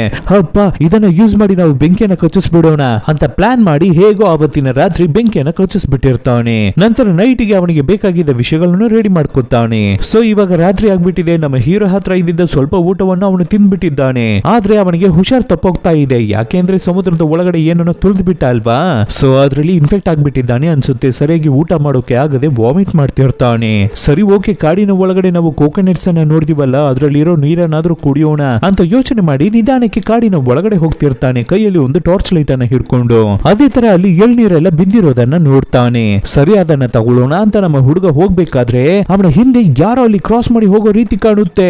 ನಮ್ಮ ಹೀರೋಗ ಅದು ಫೀಲ್ ಆಗುತ್ತೆ. ಏನಿದು, ಯಾರೋ ಈ ಜಾಗದಲ್ಲಿ ಇರ್ತಾ ಇರೋ ರೀತಿ ಫೀಲ್ ಆಗ್ತಿದೆಯಲ್ಲ ಅಂತ ಫಟ್ ಅಂತ ತಿರುಗಿ ನೋಡ್ಬೇಕಾದ್ರೆ ಅಲ್ಲಿ ಯಾರನ್ನು ಕಾಣ್ತಾ ಇಲ್ಲ. ನಂತರ ಒಂದು ಜಾಗದಿಂದ ಸದ್ದಾಗುತ್ತೆ. ಆದ್ರಿಂದ ನಮ್ಮ ಹೀರೋ ಆ ಸದ್ದು ಬರುವ ಕಡೆಗೆ ಟಾರ್ಚ್ ಲೈಟ್ ಅನ್ನು ಹೊಡೆದು ನೋಡ್ಬೇಕಾದ್ರೆ ಒಂದು ವಿಚಿತ್ರವಾದ ರೂಪ ಮರದ ಹಿಂದೆ ಹೌಸಿ ನಿಂತಿರುತ್ತೆ. ಅಷ್ಟೇ ಬೆಚ್ಚಿ ಹೋಗ್ತಾನೆ ಹುಡುಗ. ಅಯ್ಯೋಯ್ಯೋ ಏನೋ ಒಂದು ಇರ್ತಾ ಇದೆಯಲ್ಲ ಅಂತ ಗೆದ್ದು ಬಿದ್ದು ಅವನ ಟೆಂಟಿಗೆ ಬಂದು ಸೇರ್ತಾನೆ. ಎಮರ್ಜೆನ್ಸಿಗೆ ಯೂಸ್ ಮಾಡೋದಕ್ಕೆ ಫ್ಲಾರ್ ಅನ್ನ ಕೊಟ್ಟಿರ್ತಾರೆ ಅಲ್ವಾ. ನಮ್ಮ ಹುಡುಗ ಗಾಬರಿಯಲ್ಲಿ ಆ ಫ್ಲಾರ್ ಅನ್ನ ನೆಲಕ್ಕೆ ಸೇರಿ ಹೊಡೆದು ಬಿಟ್ಟಿರ್ತಾನೆ. ಮತ್ತೆ ನಮ್ಮ ಹುಡುಗನ ಹೃದಯ ಬೇಗ ಬಡ್ಕೊಳ್ಳೋದ್ರಿಂದ ಆವಾಗ ಅವನ ತಂದೆ ಅವರ ನೆನಪು ಅವನಿಗೆ ಆಗುತ್ತೆ. ಇವನಿಂದಾನೇ ಅವನ ತಂದೆ ತೀರೋಗಿರೋ ರೀತಿ ಹುಡುಗ ಫೀಲ್ ಮಾಡ್ತಿರ್ತಾನೆ. ಆದ್ರಿಂದ ಅದೇ ಜಾಗದಲ್ಲಿ ಹಾಗೆ ಅನ್ಕಾನ್ಶಿಯಸ್ ಆಗೋಗ್ತಾನೆ ಹುಡುಗ. ಇವಾಗ ನೆಕ್ಸ್ಟ್ ದಿನ ಬೆಳಗ್ಗೆ ಆಗುತ್ತೆ. ನಮ್ಮ ಹೀರೋ ಕಾನ್ಶಿಯಸ್ ಗೆ ಬರ್ತಾನೆ. ಆವಾಗ ಇವನ ಪಕ್ಕದಲ್ಲಿ ಆ ಎಳ್ನೀರನ್ನ ಕಟ್ ಮಾಡಿ ಮಡಗಿರ್ತಾರೆ. ಏನಿದು, ಯಾರು ನಮಗಾಗಿ ಇದನ್ನ ಮಡಗಿರ್ತಾರೆ ಅಂತ ಬೇಗ ಬೇಗ ಆ ಎಳ್ನೀರ್ಗಳನ್ನ ತಗೊಂಡು ಕುಡಿತಾನೆ. ನಂತರ ಸೈಡ್ ಅಲ್ಲಿ ನೋಡ್ಬೇಕಾದ್ರೆ ಒಂದು ಸೂಪರ್ ಆದ ಹುಡುಗಿ ಅಲ್ಲಿ ನಿಂತು ಮೀನುಗಳನ್ನ ಹಿಡಿತಿರ್ತಾವಳೆ. ನೋಡಿ ಶಾಕ್ ಆಗಿ ಹೋಗ್ತಾನೆ. ಏನಿದು ಅಲೋನ್ ಐಲ್ಯಾಂಡ್ ಅಂತ ಹೇಳಿದ್ರು, ನೋಡಿದ್ರೆ ಇವಾಗ ಒಂದು ಹುಡುಗಿ ಇರ್ತಾ ಇದ್ದಾಳಲ್ಲ ಅಂತ ಯೋಚನೆ ಮಾಡಿ ನಿಧಾನಕ್ಕೆ ಆ ಹುಡುಗಿ ಹತ್ರ ಹೋಗ್ತಾನೆ ಹೀರೋ. ಆ ಹುಡುಗಿನು ನಮ್ಮ ಹೀರೋವನ್ನ ನೋಡಿದ ತಕ್ಷಣ ಅಲ್ಲಿಂದ ಹೊರಡೋದಕ್ಕೆ ಟ್ರೈ ಮಾಡ್ತಾವಳೆ. ಆವಾಗ ನಮ್ಮ ಹೀರೋ ಯಾರು ನೀನು, ನಿನ್ನ ಹೆಸರೇನು ಅಂತ ಮಾತಾಡಿ ಅವಳ ಹಿಂದೆನೆ ಹೋಗ್ಬೇಕಾದ್ರೆ ಸಡನ್ ಆಗಿ ಆ ಹುಡುಗಿ ಹಿಂದೆ ತಿರುಗಿ ನಮ್ಮ ಹೀರೋವನ್ನ ಗುರಾಯಿಸಿ ನೋಡ್ತಾವಳೆ. ಕೈಯಲ್ಲಿ ಬೇರೆ ಒಂದು ಚಾಕುವನ್ನ ಹಿಡಿದಿರ್ತಾವಳೆ. ಅಷ್ಟೇ ನಮ್ಮ ಹೀರೋ ಕಡೆಗೆ ಬೇಗ ಸ್ಪೀಡ್ ಆಗಿ ಓಡಿ ಬಂದು ಅವನನ್ನ ಚುಚ್ಚಿ ಸಾಯಿಸ್ತಾವಳೆ ಅಂತ ನಾವು ನೋಡಿದ್ರೆ ಯಾವ್ದೋ ಟ್ರ್ಯಾಪ್ ಅನ್ನ ಸೆಟ್ ಮಾಡಿ ಇಟ್ಟಿದ್ದಾವಳೆ ಅನ್ಸುತ್ತೆ. ಅದ್ರಲ್ಲಿ ಏನೋ ಸಿಗಾಕೊಂಡ್ಬಿಟ್ಟಿದೆ. ಅದನ್ನ ಚುಚ್ಚಿಕೊಂಡ್ಬಿಟ್ಟು ಅದನ್ನ ತಗೊಂಡು ಅಲ್ಲಿಂದ ಮತ್ತೆ ಹೊರಡ್ತಾವಳೆ ಹುಡುಗಿ. ನಮ್ಮ ಹೀರೋನು ಏನು ಟ್ರ್ಯಾಪ್ ಇದು, ಏನೇನೋ ಡಿಫ್ರೆಂಟ್ ಆಗಿ ಸೆಟ್ ಮಾಡಿ ಇಟ್ಟಿದ್ದಾರಲ್ಲ ಅಂತ ಸುತ್ತಮುತ್ತ ನೋಡ್ಬಿಟ್ಟು ಮತ್ತೆ ಹೀರೋಯಿನ್ ಅನ್ನ ಫಾಲೋ ಮಾಡಿ ಅವಳ ಹಿಂದೆನೆ ಹೋಗ್ತಾನೆ. ಅವಳ ಹತ್ರ ತುಂಬಾ ಕ್ವಶನ್ಸ್ ಗಳನ್ನ ಕೇಳ್ತಾನೆ. ಯಾರು ನೀನು, ಮತ್ತೆ ಯಾವಾಗ ನೀನು ರಿಟರ್ನ್ ಹೋಗ್ತೀಯಾ, ಎಲ್ಲಿಂದ ಬಂದಿದೀಯಾ, ಈ ಐಲ್ಯಾಂಡ್ ಅಲ್ಲಿ ಬೇರೆ ಯಾರೋ ಇರ್ತಾ ಇದ್ದಾರೆ ಅಂತ ತುಂಬಾ ವಿಷಯಗಳನ್ನ ಮಾತಾಡಿ ಬರ್ತಿರ್ತಾನೆ. ಆದ್ರೆ ಅವು ಯಾವುದಕ್ಕೂ ಅವಳು ರಿಪ್ಲೈನೇ ಮಾಡಿ ಮಾಡಿರಲ್ಲ, ಅವಳ ಹೆಸರನ್ನ ಮಾತ್ರ ಹೇಳಿರ್ತಾಳೆ. ನಂತರ ಇವರಿಬ್ಬರು ಎಲ್ಲಿಗೆ ಬರ್ತಾರೆ ಅಂದ್ರೆ ಸ್ಟಾರ್ಟಿಂಗ್ ಸೀನ್ ಅಲ್ಲಿ ನಮಗೆ ತೋರಿಸಿರ್ತಾರೆ ಅಲ್ವಾ, ಒಂದು ಮಿಷನರಿ ಆ ಜಾಗದಲ್ಲಿ ಹೊರಗಡೆ ಸ್ಟೇ ಆಗೋ ರೀತಿ ಒಂದು ವಿಷಯವನ್ನ ಕಟ್ಟಿಟ್ಟಿರ್ತಾರೆ. ಆ ಜಾಗಕ್ಕೆ ಬಂದು ಸೇರ್ತಾವ್ರೆ. ಅಲ್ಲಿ ಕೂತು ನಮ್ಮ ಹೀರೋಯಿನ್ ಫಿಶ್ ಅನ್ನ ಫ್ರೈ ಮಾಡೋದಕ್ಕೆ ಶುರು ಮಾಡ್ತಾವಳೆ. ಹೀರೋ ಪಕ್ಕದಲ್ಲಿ ಕೂತು ನೋಡ್ತಿರ್ಬೇಕಾದ್ರೆ ನಮ್ಮ ಹೀರೋಗೂ ತಿನ್ನೋದಕ್ಕೆ ಕೊಡ್ತಾವಳೆ. ಅಷ್ಟೇ ನಮ್ಮ ಹೀರೋ ಅದನ್ನ ತುಂಬಾನೇ ಟೇಸ್ಟ್ ಮಾಡಿ ತಿಂತಿರ್ತಾವನೆ. ತುಂಬಾ ಹೊತ್ತು ಬಿಟ್ಟು ಒಂದು ಒಳ್ಳೆ ಫುಡ್ ಅನ್ನ ತಿಂತಿದ್ದಾನೆ ಅಲ್ವಾ. ಆ ರೀತಿ ಅವನು ತಿಂತಿರ್ಬೇಕಾದ್ರೇನೆ ಹೀರೋಯಿನ್ ಅಲ್ಲಿಂದ ಹೊರಡ್ತಾವಳೆ. ಏನು ನೀನು ಇವಾಗ್ಲೇ ಹೊರಟೋಗ್ತಿದೀಯಾ, ಎಲ್ಲಿಗೆ ಹೋಗ್ತಾ ಇದೀಯಾ ನೀನು ಅಂತ ಹೀರೋ ಹಿಂದೆನೆ ಫಾಲೋ ಮಾಡಿ ಬರ್ತಾನೆ. ಫಟ್ ಅಂತ ಹುಡುಗಿ ಮತ್ತೆ ಹೀರೋವನ್ನ ಅಟ್ಯಾಕ್ ಮಾಡೋಕೆ ಬರ್ತಾವಳೆ. ಏನು ಅಂತ ನೋಡಿದ್ರೆ ನಮ್ಮ ಹೀರೋವನ್ನ ಕಚ್ಚೋದಕ್ಕೆ ಒಂದು ಹಾವು ಬಂದಿರುತ್ತೆ. ಅದನ್ನ ಕೊಂದು ನಮ್ಮ ಹೀರೋವನ್ನ ಕಾಪಾಡಿ ಆ ಹಾವನ್ನ ಅವಳ ಜೊತೆಗೇನೆ ತಗೋತಾವಳೆ. ನಂತರ ನಮ್ಮ ಹೀರೋವನ್ನ ನೋಡಿ, ಇಲ್ಲಿ ನೋಡು, ನನ್ನ ಹಿಂದೆನೆ ಫಾಲೋ ಮಾಡಿ ಬರಬೇಡ, ಮತ್ತೆ ನೀನು ಯಾವಾಗ್ಲೂ ಬೆಂಕಿ ಹತ್ರದಲ್ಲೇ ಇರ್ತಾ ಇರೋ, ಆವಾಗ್ಲೇ ಈ ರೀತಿಯ ಕ್ರೂರವಾದ ಅನಿಮಲ್ಸ್ ಯಾವುದುವೆ ನಿನ್ನ ಪಕ್ಕಕ್ಕೆ ಬರಲ್ಲ ಅಂತ ಹೇಳ್ಬಿಟ್ಟು ಅಲ್ಲಿಂದ ಹೊರಟೋಗ್ತಾಳೆ ಹುಡುಗಿ. ಸರಿ ಅಂತ ಹೇಳಿ ನಮ್ಮ ಹೀರೋನ ಅವತ್ತು ರಾತ್ರಿ ಬೆಂಕಿಯನ್ನ ಕಚ್ಚಿಸ್ಬಿಟ್ಟು ಅಲ್ಲೇ ಪಕ್ಕದಲ್ಲೇ ಮಲಗಿ ಚೆನ್ನಾಗಿ ನಿದ್ದೆ ಮಾಡೋದಕ್ಕೆ ಶುರು ಮಾಡ್ತಾವನೆ. ಅದೇ ಸಮಯದಲ್ಲಿ ಸ್ಟಾರ್ಟಿಂಗ್ ಸೀನ್ ಅಲ್ಲಿ ನಮ್ಮ ಹೀರೋ ಅವರ ತಂದೆಯನ್ನ ಒಬ್ಬ ಮಂಕಿ ಮಾಸ್ಕ್ ಅನ್ನ ಹಾಕೊಂಡು ಚಾಕುವಿನಿಂದ ಚುಚ್ಚಿ ಸಾಯಿಸಿದ್ನಲ್ವಾ, ಅದೇ ರೀತಿ ಒಬ್ಬ ಮಾಸ್ಕ್ ಅನ್ನ ಹಾಕೊಂಡು ಇವಾಗ ನಮ್ಮ ಹೀರೋವನ್ನ ಚುಚ್ಚಿ ಸಾಯಿಸ್ತಾವನೆ. ನಮ್ಮ ಹೀರೋ ಗಾಬರಿಯಾಗಿ ಎಚ್ಚರಾಗಿ ನೋಡಿದ್ರೆ ಅದು ಕನಸು. ಏನು ಕನಸು ಗುರು ಇದು, ಇವು ಎಲ್ಲವನ್ನು ಬೇಗ ಮರಿಬೇಕು ಅಂತ ಪಕ್ಕದಲ್ಲಿ ಉರಿತಾ ಇದ್ದ ಬೆಂಕಿಯನ್ನ ನೋಡ್ತಾನೆ. ನೋಡಿದ್ರೆ ಅದು ಇವಾಗ ಆಫ್ ಆಗೋ ಸ್ಟೇಜ್ ಅಲ್ಲಿ ಇರ್ತಿದೆ. ಸರಿ, ಬೆಂಕಿಯನ್ನ ಇನ್ನೂ ಸ್ವಲ್ಪ ಡೆವಲಪ್ ಮಾಡಿ ಬಿಡೋಣ ಅಂತ ನಮ್ಮ ಹುಡುಗ ಮಾಡ್ತಿರ್ಬೇಕಾದ್ರೆ ಆವಾಗ ಕಾಡಿನ ಒಳಗಡೆಯಿಂದ ಒಂದು ರೀತಿ ಸದ್ದು ಕೇಳುತ್ತೆ. ಅಷ್ಟೇ ಹುಡುಗ ಹೆದರ್ಕೊಳ್ಳೋದಕ್ಕೆ ಶುರು ಮಾಡ್ತಾವನೆ. ಮೇ ಬಿ ಹೀರೋಯಿನ್ ಬಂದಿರಬಹುದಾ ಅಂತ ಯೋಚನೆ ಮಾಡಿ ಸ್ವಲ್ಪ ನಂಬಿಕೆಯಲ್ಲಿ ಹಾಗೆ ಕಾಡಿನ ಒಳಗಡೆ ಹೋಗೋದಕ್ಕೆ ಶುರು ಮಾಡ್ತಾವನೆ. ಆ ರೀತಿ ಹೋಗ್ತಿರ್ಬೇಕಾದ್ರೇನೆ ಆ ರೂಪ ಇದೆಯಲ್ಲ ಇವನ ಹತ್ರ ಬರೋ ರೀತಿ ಕಾಣುತ್ತೆ. ಫಟ್ ಅಂತ ಹಿಂದೆ ತಿರುಗಿ ಟಾರ್ಚ್ ಲೈಟ್ ಅನ್ನು ಹೊಡೆದು ನೋಡ್ಬೇಕಾದ್ರೆ ಆ ರೂಪವನ್ನ ಕಾಣ್ತಾ ಇಲ್ಲ. ಸರಿ ಏನೋ ಅಂತ ಹೇಳಿ ಮತ್ತೆ ರಿಟರ್ನ್ ಬಂದು ಆ ಜಾಗದಲ್ಲಿ ಮಲಗಿ ನಿದ್ದೆ ಮಾಡ್ಬಿಡ್ತಾನೆ. ಇವಾಗ ನೆಕ್ಸ್ಟ್ ದಿನ ಬೆಳಗ್ಗೆ ಆಗುತ್ತೆ. ಆವಾಗ ಹೀರೋಯಿನ್ ಬೇಗ ನಮ್ಮ ಹೀರೋ ಇರುವ ಜಾಗಕ್ಕೆ ಬಂದು ಬ್ರೇಕ್ಫಾಸ್ಟ್ ಅನ್ನು ಅಡುಗೆ ಮಾಡ್ತಿರ್ತಾವಳೆ. ಹಾಗೆ ನಿಧಾನಕ್ಕೆ ನಮ್ಮ ಹೀರೋ ಜೊತೆ ಮಾತಾಡೋದಕ್ಕೂ ಶುರು ಮಾಡ್ತಾವಳೆ. ಆವಾಗ ನಮ್ಮ ಹೀರೋ ಅವನ ಕಾಲಲ್ಲಿ ಇರುವ ಗಾಯಗಳನ್ನ ನೋಡಿಬಿಟ್ಟು ಸರಿ ಬಾ ನನ್ನ ಜೊತೆ ಅಂತ ಹೇಳಿ ಅವನನ್ನ ಒಂದು ಜಾಗಕ್ಕೆ ಕರ್ಕೊಂಡು ಹೋಗ್ತಾರೆ. ಯಾಕೆ ಅಂದ್ರೆ ಒಂದು ಗಿಡವನ್ನ ಕಿತ್ತು ಅದನ್ನ ಚಟ್ನಿ ಮಾಡಿ ಆ ಗಾಯಕ್ಕೆ ಹಾಕಿ ಕೊಟ್ರೆ ಅದು ಬೇಗ ಬಾಸಿ ಆಗುತ್ತೆ ಅಂತ. ಅದೇ ತರ ಈ ಚಟ್ನಿಯನ್ನ ನೀನು ತಿಂದ್ಬಿಟ್ರೆ ಸ್ವಲ್ಪ ಹೊತ್ತಿಗೆ ನಿನಗೆ ಯಾವುದೇ ರೀತಿಯ ಫೀಲಿಂಗ್ಸ್ ಇರಲ್ಲ, ನಿನ್ನ ಬಾಯಿಗೆ ಬೆಂಡ್ ಇಂಜೆಕ್ಷನ್ ಹಾಕಿದ ರೀತಿ ಫೀಲ್ ಆಗ್ತಿರುತ್ತೆ ಅಂತ ಹೇಳಿ ಅದೇ ತರ ಹೀರೋ ಅವನ ಬಾಯಿಗೆ ಹಾಕಿ ಕೊಡ್ತಾವಳೆ ಹೀರೋಯಿನ್. ಆವಾಗ್ಲೇ ಹೀರೋಯಿನ್ ಹೀರೋ ಹತ್ರ ಚಿಕ್ಕ ವಯಸ್ಸಿನಲ್ಲಿ ನಾನು, ನಮ್ಮ ತಂದೆ, ನಮ್ಮ ತಾಯಿ ಮೂವರುವೆ ಈ ಐಲ್ಯಾಂಡ್ ಗೆ ಬಂದ್ವಿ. ಆ ರೀತಿ ಬಂದಾಗ ನಮ್ಮ ತಂದೆ ಇಲ್ಲಿ ತೀರೋಗ್ಬಿಟ್ರು ಈ ಐಲ್ಯಾಂಡ್ ಅಲ್ಲೇ. ಆಮೇಲಿಂದ ನಾನು ನಮ್ಮ ತಾಯಿ ಈ ಐಲ್ಯಾಂಡ್ ಅಲ್ಲೇ ಇರೋದಕ್ಕೆ ಶುರು ಮಾಡಿದ್ವಿ ಅಂತ ಹುಡುಗಿ ಅವಳ ಹಳೆಯ ಕಥೆಯನ್ನ ಹೇಳ್ತಾವಳೆ. ನಂತರ ಅಲ್ಲೇ ಇದ್ದು ಅಲ್ಲೇ ಇರುವ ಮೀನುಗಳನ್ನ ಹಿಡಿತಾವಳೆ. ಹೀರೋಗೆ ಹೇಗೆ ಮೀನನ್ನ ಹಿಡಿಯೋದು, ಹೇಗೆ ವೆಪನ್ಸ್ ಗಳನ್ನ ರೆಡಿ ಮಾಡೋದು ಅಂತ ತುಂಬಾ ವಿಷಯಗಳನ್ನ ಹೇಳ್ಕೊಡ್ತಿರ್ತಾವಳೆ. ಅದಕ್ಕೆ ನಮ್ಮ ಹೀರೋನು ಇಂಟರ್ನೆಟ್ ಅಂದ್ರೆ ಏನು, ಹೈಫೈ ಅನ್ನ ಹೇಗೆ ಮಾಡೋದು ಅಂತ ತುಂಬಾ ವಿಷಯಗಳನ್ನ ಹುಡುಗಿಗೆ ಹೇಳ್ಕೊಡ್ತಾವನೆ. ಹಾಗೆ ರಾತ್ರಿ ಆಗುತ್ತೆ. ಸೊ ಹೀರೋಯಿನ್ ಹೊರಡುವ ಟೈಮ್. ಸರಿ ಓಕೆ ನಾನು ಹೊರಡ್ತೀನಿ ಅಂತ ಹೇಳ್ಬಿಟ್ಟು ನಮ್ಮ ಹುಡುಗಿ ಹೊರಡ್ಬೇಕಾದ್ರೆ ಇರು ನಾನು ಬರ್ತೀನಿ, ನೀನು ಎಲ್ಲಿದ್ಯಾ ಅನ್ನೋದನ್ನ ನಾನು ನೋಡ್ತೀನಿ ಅಂತ ಹೀರೋ ಅವಳ ಹಿಂದೆನೆ ಫಾಲೋ ಮಾಡಿ ಬರ್ತಾನೆ. ಅದಕ್ಕೆ ಹೀರೋಯಿನ್ ಇಲ್ಲ ನೀನು ಬರ್ಬೇಡ, ಆ ಜಾಗದಲ್ಲಿ ನನ್ನ ತಾಯಿ ಅವರು ಇರ್ತಾರೆ, ಅವರು ಮಾತ್ರ ನಿನ್ನನ್ನು ನೋಡ್ಬಿಟ್ರೆ ಅಷ್ಟೇ ನಿನ್ನ ಕೊಂದು ಬಿಡ್ತಾರೆ. ಆದ್ರಿಂದ ನಾಳೆ ಬೆಳಗ್ಗೆ ಬಂದು ನಾನು ಮತ್ತೆ ನಿನ್ನನ್ನ ಮೀಟ್ ಮಾಡ್ತೀನಿ ಅಂತ ಹೇಳ್ಬೇಕಾದ್ರೆ ಅದಕ್ಕೆ ಹೀರೋ ಏನು ನಾಳೆ ಬೆಳಗ್ಗೆ ನನ್ನನ್ನು ಕರ್ಕೊಂಡು ಹೋಗೋದಕ್ಕೆ ಜನರು ಬಂದ್ಬಿಡ್ತಾರೆ, ಯಾಕಂದ್ರೆ ಇದೊಂದು 3 ದಿನ ಸರ್ವೈವಲ್ ಪ್ರೋಗ್ರಾಮ್ ಅಷ್ಟೇ. ಸೊ ಅವರು ನಾಳೆ ಎಷ್ಟೊತ್ತಿಗೆ ಬರ್ತಾರೆ ಅಂತ ಸರಿಯಾಗಿ ಗೊತ್ತಿಲ್ಲ, ನಾನು ಹೇಳೋದನ್ನ ನೀನು ಅರ್ಥ ಮಾಡ್ಕೋ ಅಂತ ಹೀರೋ ಹೇಳ್ಬೇಕಾದ್ರೆ ಏನು ನಾಳೆನೇ ನೀನು ಹೊರಟ್ಬಿಡ್ತೀಯ, ಯಾಕೆ ಇದಕ್ಕೂ ಮುಂಚೆನೆ ನೀನು ಇದನ್ನ ನನ್ನ ಹತ್ರ ಹೇಳಲಿಲ್ಲ ಅಂತ ಕೇಳಿ ಹೀರೋಯಿನ್ ಕೋಪದಿಂದ ಅಲ್ಲಿಂದ ಹೊರಟೋಗ್ತಾವಳೆ. ಹಾಗೆ ಕತ್ತಲೆ ಆಗುತ್ತೆ, ರಾತ್ರಿ ಆಗ್ಬಿಡುತ್ತೆ. ಅದೇ ಸಮಯದಲ್ಲಿ ಈ ಕಡೆ ಆ ಬೋಟ್ ಲೀಡರ್ ನಮ್ಮ ಹೀರೋ ಇರುವ ಐಲ್ಯಾಂಡ್ ಗೆ ಬಂದಿರ್ತಾರೆ. ಇವರು ತಾನೇ ನಮ್ಮ ಹೀರೋವನ್ನ ಕರ್ಕೊಂಡು ಬಂದು ಇಲ್ಲಿಗೆ ಬಿಟ್ಟಿರೋದು. ಅವರು ಇವಾಗ ನಮ್ಮ ಹೀರೋವನ್ನ ಕರ್ಕೊಂಡು ಹೋಗೋದಕ್ಕಾಗಿ ಐಲ್ಯಾಂಡ್ ಗೆ ಬಂದು ನೋಡ್ಬೇಕಾದ್ರೆ ಮ್ಯಾಕ್ಸಿಮಮ್ ಎಲ್ಲರೂ ಹೊರಗಡೆನೆ ಟೆಂಟ್ ಅನ್ನ ಹಾಕಿ ಸೆಟ್ಲ್ ಆಗಿರ್ತಾರೆ. ಆದ್ರೆ ಇವನನ್ನು ಕಾಣ್ತಾ ಇಲ್ಲ ಅನ್ನೋದ್ರಿಂದ ಏನು ಇವನು ಹೊರಗಡೆ ಟೆಂಟ್ ಅನ್ನ ಹಾಕೋದು ಬಿಟ್ಬಿಟ್ಟು ಕಾಡಿನ ಒಳಗಡೆ ಹೋಗ್ಬಿಟ್ನಾ ಅಂತ ಯೋಚನೆ ಮಾಡಿ ನಿಧಾನಕ್ಕೆ ಕಾಡಿನ ಒಳಗಡೆ ಹೋಗ್ತಿರ್ತಾರೆ. ಅವನ ಹೆಸರನ್ನ ಹೇಳಿ ಕೂಗಿ ಹೋಗ್ತಿರ್ತಾರೆ. ಅಂತಹ ಸಮಯದಲ್ಲಿ ವಿಚಿತ್ರವಾದ ಸದ್ದುಗಳು ಕೇಳ್ತಿರುತ್ತೆ ಅವರನ್ನ ಸುತ್ತ. ಅವರಿಗೆ ಏನುವೇ ಅರ್ಥ ಆಗ್ತಿರಲ್ಲ, ಏನಿದು ಸದ್ದು ಅಂತ ಹೆದರಿ ಮುಂದೆ ಹೋಗ್ತಿರ್ತಾರೆ. ಆವಾಗ ಸಡನ್ ಆಗಿ ಏನನ್ನು ನೋಡಿ ಹೆದರಿ ಬೆದರಿ ಕೆಳಗಡೆ ಬಿದ್ದೋಗ್ತಾರೆ. ಆದ್ರಿಂದ ಅವರ ಕೈಯಲ್ಲಿದ್ದ ಟಾರ್ಚ್ ಲೈಟ್ ಮಿಸ್ ಆಗ್ಬಿಡುತ್ತೆ. ಮತ್ತೆ ಎದ್ದು ಅದನ್ನ ತಗೊಳ್ಳೋದಕ್ಕೆ ಹುಡುಕ್ತಿರ್ಬೇಕಾದ್ರೆ ಅವರಿಗೆ ಆಪೋಸಿಟ್ ಇಂದ ಯಾರೋ ಟಾರ್ಚ್ ಲೈಟ್ ಅನ್ನ ಯೂಸ್ ಮಾಡ್ತಾರಂತೆ. ಅಷ್ಟೇ ಲೀಡರ್ಗೆ ಇನ್ನ ಭಯ ಜಾಸ್ತಿ ಆಗುತ್ತೆ. ಲೋ ತಮ್ಮ ನೀನೇನೆ ಆಟ ಆಡ್ತಿರೋದು, ನಿಜವನ್ನ ಹೇಳು ಎಲ್ಲಿರ್ತಿದ್ಯಾ ನೀನು ಅಂತ ನಮ್ಮ ಹೀರೋವನ ಹೆಸರನ್ನ ಹೇಳಿ ಕರ್ಕೊಂಡೆ ಮುಂದೆ ಬರ್ತಿರ್ತಾರೆ. ಫಟ್ ಅಂತ ಟಾರ್ಚ್ ಲೈಟ್ ಅನ್ನ ತೆಗೆದು ಈ ಲೀಡರ್ ಹುಡುಗಿಯ ಮೇಲೆನೆ ಹಾಕ್ಬಿಡ್ತಾರೆ. ಇವರು ಆ ಟಾರ್ಚ್ ಲೈಟ್ ಅನ್ನ ತಗೊಳ್ಳೋಣ ಅಂತ ಬರ್ಬೇಕಾದ್ರೆ ಅವರ ಮುಂದೆ ಬ್ಲೂ ಕಲರ್ ಅಲ್ಲಿ 2 ಕಣ್ಣು ಲೈಟ್ ರೀತಿ ಏನೋ ಒಂದು ವಿಚಿತ್ರವಾದ ಜಂತು ಅಂತ ಕಾಣಿಸುತ್ತೆ. ಈ ಲೀಡರ್ ಟಾರ್ಚ್ ಲೈಟ್ ಅನ್ನ ತಗೊಳ್ಳೋಣ ಅಂತ ಹೋಗ್ಬೇಕಾದ್ರೆ ಬೂಮ್ ಅಷ್ಟೇ ಶಾಕ್ ಆಗಿ ಹೋಗ್ತಾರೆ ಲೀಡರ್. ಇವಾಗ ಕಟ್ ಮಾಡ್ಬಿಟ್ಟು ಹಾಗೆ ಕತ್ತಲೆಯನ್ನ ಮಾತ್ರ ತೋರಿಸ್ತಾರೆ. ಆ ಲೀಡರ್ ಹೆಂಗಸು ಕಿರ್ಚ್ಕೊಳ್ಳುವ ಸದ್ದು ಮಾತ್ರ ಕೇಳ್ತಿರುತ್ತೆ. ಇವಾಗ ನೆಕ್ಸ್ಟ್ ದಿನ ನೋಡ್ಬೇಕಾದ್ರೆ ಅಲ್ಲಿ ಮೆಷಿನರಿ ಸೆಟ್ ಮಾಡಿ ಇಟ್ಟಿರ್ತಾರೆ ಅಲ್ವಾ, ಅಲ್ಲಿಗೆ ಬಂದು ನಮ್ಮ ಹೀರೋ ಮಲ್ಗಿ ನಿದ್ದೆ ಮಾಡಿರ್ತಾನೆ. ನಂತರ ಎದ್ದು ಹೀರೋಯಿನ್ ಬಂದಾಯ್ತಾ ಅಂತ ನೋಡ್ತಿರ್ತಾನೆ. ಆದ್ರೆ ಇನ್ನ ಹೀರೋಯಿನ್ ಬಂದಿರಲ್ಲ. ಎಲ್ಲಿಗೆ ಹೋಗಿರ್ಬೋದು ಇವಳು ಅಂತ ನಮ್ಮ ಹುಡುಗ ಸುತ್ತಮುತ್ತ ಬೀಚ್ ಅಲ್ಲಿ ಹುಡುಕ್ತಿರ್ಬೇಕಾದ್ರೆ ಒಂದು ಜಾಗದಲ್ಲಿ ಸರ್ವೈವಲ್ ಟ್ಯೂಬ್ ತೇಲ್ತಿರೋ ರೀತಿ ಕಾಣುತ್ತೆ. ಏನಿದು ಬೋಟ್ ಅಲ್ಲಿ ಇರೋ ವಿಷಯ ಅಲ್ವಾ, ಏನಕ್ಕಾಗಿ ಈ ಜಾಗಕ್ಕೆ ಬಂತು ಅಂತ ಹೋಗಿ ಅದನ್ನು ನೋಡ್ತಾವನೆ. ಹಾಗೆ ಸುತ್ತಮುತ್ತ ನೋಡ್ಬೇಕಾದ್ರೆ ಒಂದು ಬೋಟ್ ದಬಕೊಂಡಿರೋದು ಕಾಣುತ್ತೆ. ಅದೇ ನಿನ್ನೆ ರಾತ್ರಿ ನಮ್ಮ ಹೀರೋವನ್ನ ಮತ್ತೆ ರಿಟರ್ನ್ ಕರ್ಕೊಂಡು ಹೋಗೋದಕ್ಕಾಗಿ ಲೀಡರ್ ಬಂದಿದ್ರಲ್ವಾ, ಅವರ ಬೋಟೇನೆ. ಆ ಬೋಟಿನ ಒಳಗಡೆಯಿಂದ ಸಿಗುವ ಥಿಂಗ್ಸ್ ಎಲ್ಲವನ್ನು ಯಾರೋ ಒಬ್ರು ತಗೊಂಡು ಇನ್ನೊಂದು ಕಡೆ ಹೋಗ್ತಿರ್ತಾರೆ. ಮೇ ಬಿ ಇದೇನೆ ಹೀರೋಯಿನ್ ಅವರ ತಾಯಿಯಾಗಿರ್ಬೇಕು ಅಂತ ಹೀರೋ ನೋಡ್ಬಿಟ್ಟು ಅವರು ಆ ಕಡೆ ಹೋಗಿದ್ದ ತಕ್ಷಣ ಇವನು ಈಜಿ ಆ ಬೋಟಿನ ಕೆಳಗಡೆಗೆ ಬರ್ತಾನೆ. ಅವನಿಗೆ ಬೇಕಾಗುವ ಥಿಂಗ್ಸ್ ಏನಾದ್ರೂ ಸಿಗುತ್ತಾ ಅಂತ ಬೋಟ್ ಅಲ್ಲಿ ಹುಡುಕ್ಬೇಕಾದ್ರೆ ಅದರಲ್ಲಿ 2 ಫ್ಲೈರ್ ಇರುತ್ತೆ. ಆದ್ರೆ ನೀರಲ್ಲಿ ಫುಲ್ ಒದ್ದೆ ಆಗಿರೋದ್ರಿಂದ ಅದು ಸರಿಯಾಗಿ ಕೆಲಸ ಮಾಡಲ್ಲ. ಸರಿ ಬೇರೆ ಏನಾದ್ರೂ ಸಿಗುತ್ತಾ ಅಂತ ನಮ್ಮ ಹುಡುಗ ಹುಡುಕ್ತಾನೆ ಇರ್ಬೇಕಾದ್ರೆ ಲೀಡರ್ ಅವರ ಡೆಡ್ ಬಾಡಿ ಅಷ್ಟೇ. ಅದನ್ನ ನೋಡಿದ ತಕ್ಷಣ ಹುಡುಗ ಹೆದರಿ ಬೆದರಿ ಅಲ್ಲಿಂದ ಎಸ್ಕೇಪ್ ಆಗಿ ಹೋಗೋಣ ಅನ್ಕೋಬೇಕಾದ್ರೆ ಅವನ ಶರ್ಟ್ ಆ ಬೋಟ್ ಅಲ್ಲಿ ಸಿಗೋಕೊಂಡ್ಬಿಡುತ್ತಂತೆ. ಅಷ್ಟೇ, ಅವನ ಕೈಯಲ್ಲಿ ಉಸಿರಾಡೋಕ್ಕೂ ಆಗ್ತಾ ಇಲ್ಲ. ಆದ್ರೂ ಹೇಗೋ ಹುಡುಗ ಕೊನೆಗೆ ತಪ್ಪಿಸ್ಕೊಂಡು ಮೇಲ್ ಬರ್ತಾನೆ. ಇವಾಗ ಐಲ್ಯಾಂಡಿಗೂ ಬಂದಾಯ್ತು. ಅವನಿಗೆ ತುಂಬಾನೇ ಭಯವಾಗ್ತಿರುತ್ತೆ. ಯಾರು ಈ ರೀತಿ ಎಲ್ಲ ಮಾಡ್ತಿರೋದು, ಯಾರು ಅವರನ್ನ ಸಾಯಿಸಿರ್ಬಹುದು, ಮೇ ಬಿ ಇವಾಗ ಹೋದ್ರಲ್ಲ ಹೀರೋಯಿನ್ ಅವರ ತಾಯಿ ಅವರು ಇರಬಹುದಾ ಅಂತ ಹೆದರ್ಕೊಂಡೆ ಕಾಡಿನ ಒಳಗಡೆ ಹೋಗ್ತಾನೆ. ಆ ರೀತಿ ಹೋಗ್ಬೇಕಾದ್ರೆ ಆ ಟಾರ್ಚ್ ಲೈಟ್ ಒಂದು ಜಾಗದಲ್ಲಿ ಬಿದ್ದಿರುತ್ತೆ. ಆ ಲೀಡರ್ ಅವ್ರದ್ದು. ಅದನ್ನು ತಗೊಂಡು ನೋಡ್ಬೇಕಾದ್ರೆ ಅದ್ರ ಮೇಲೆ ಫುಲ್ ಮಾರ್ಕ್ಸ್ ಗಳಾಗಿರುತ್ತೆ.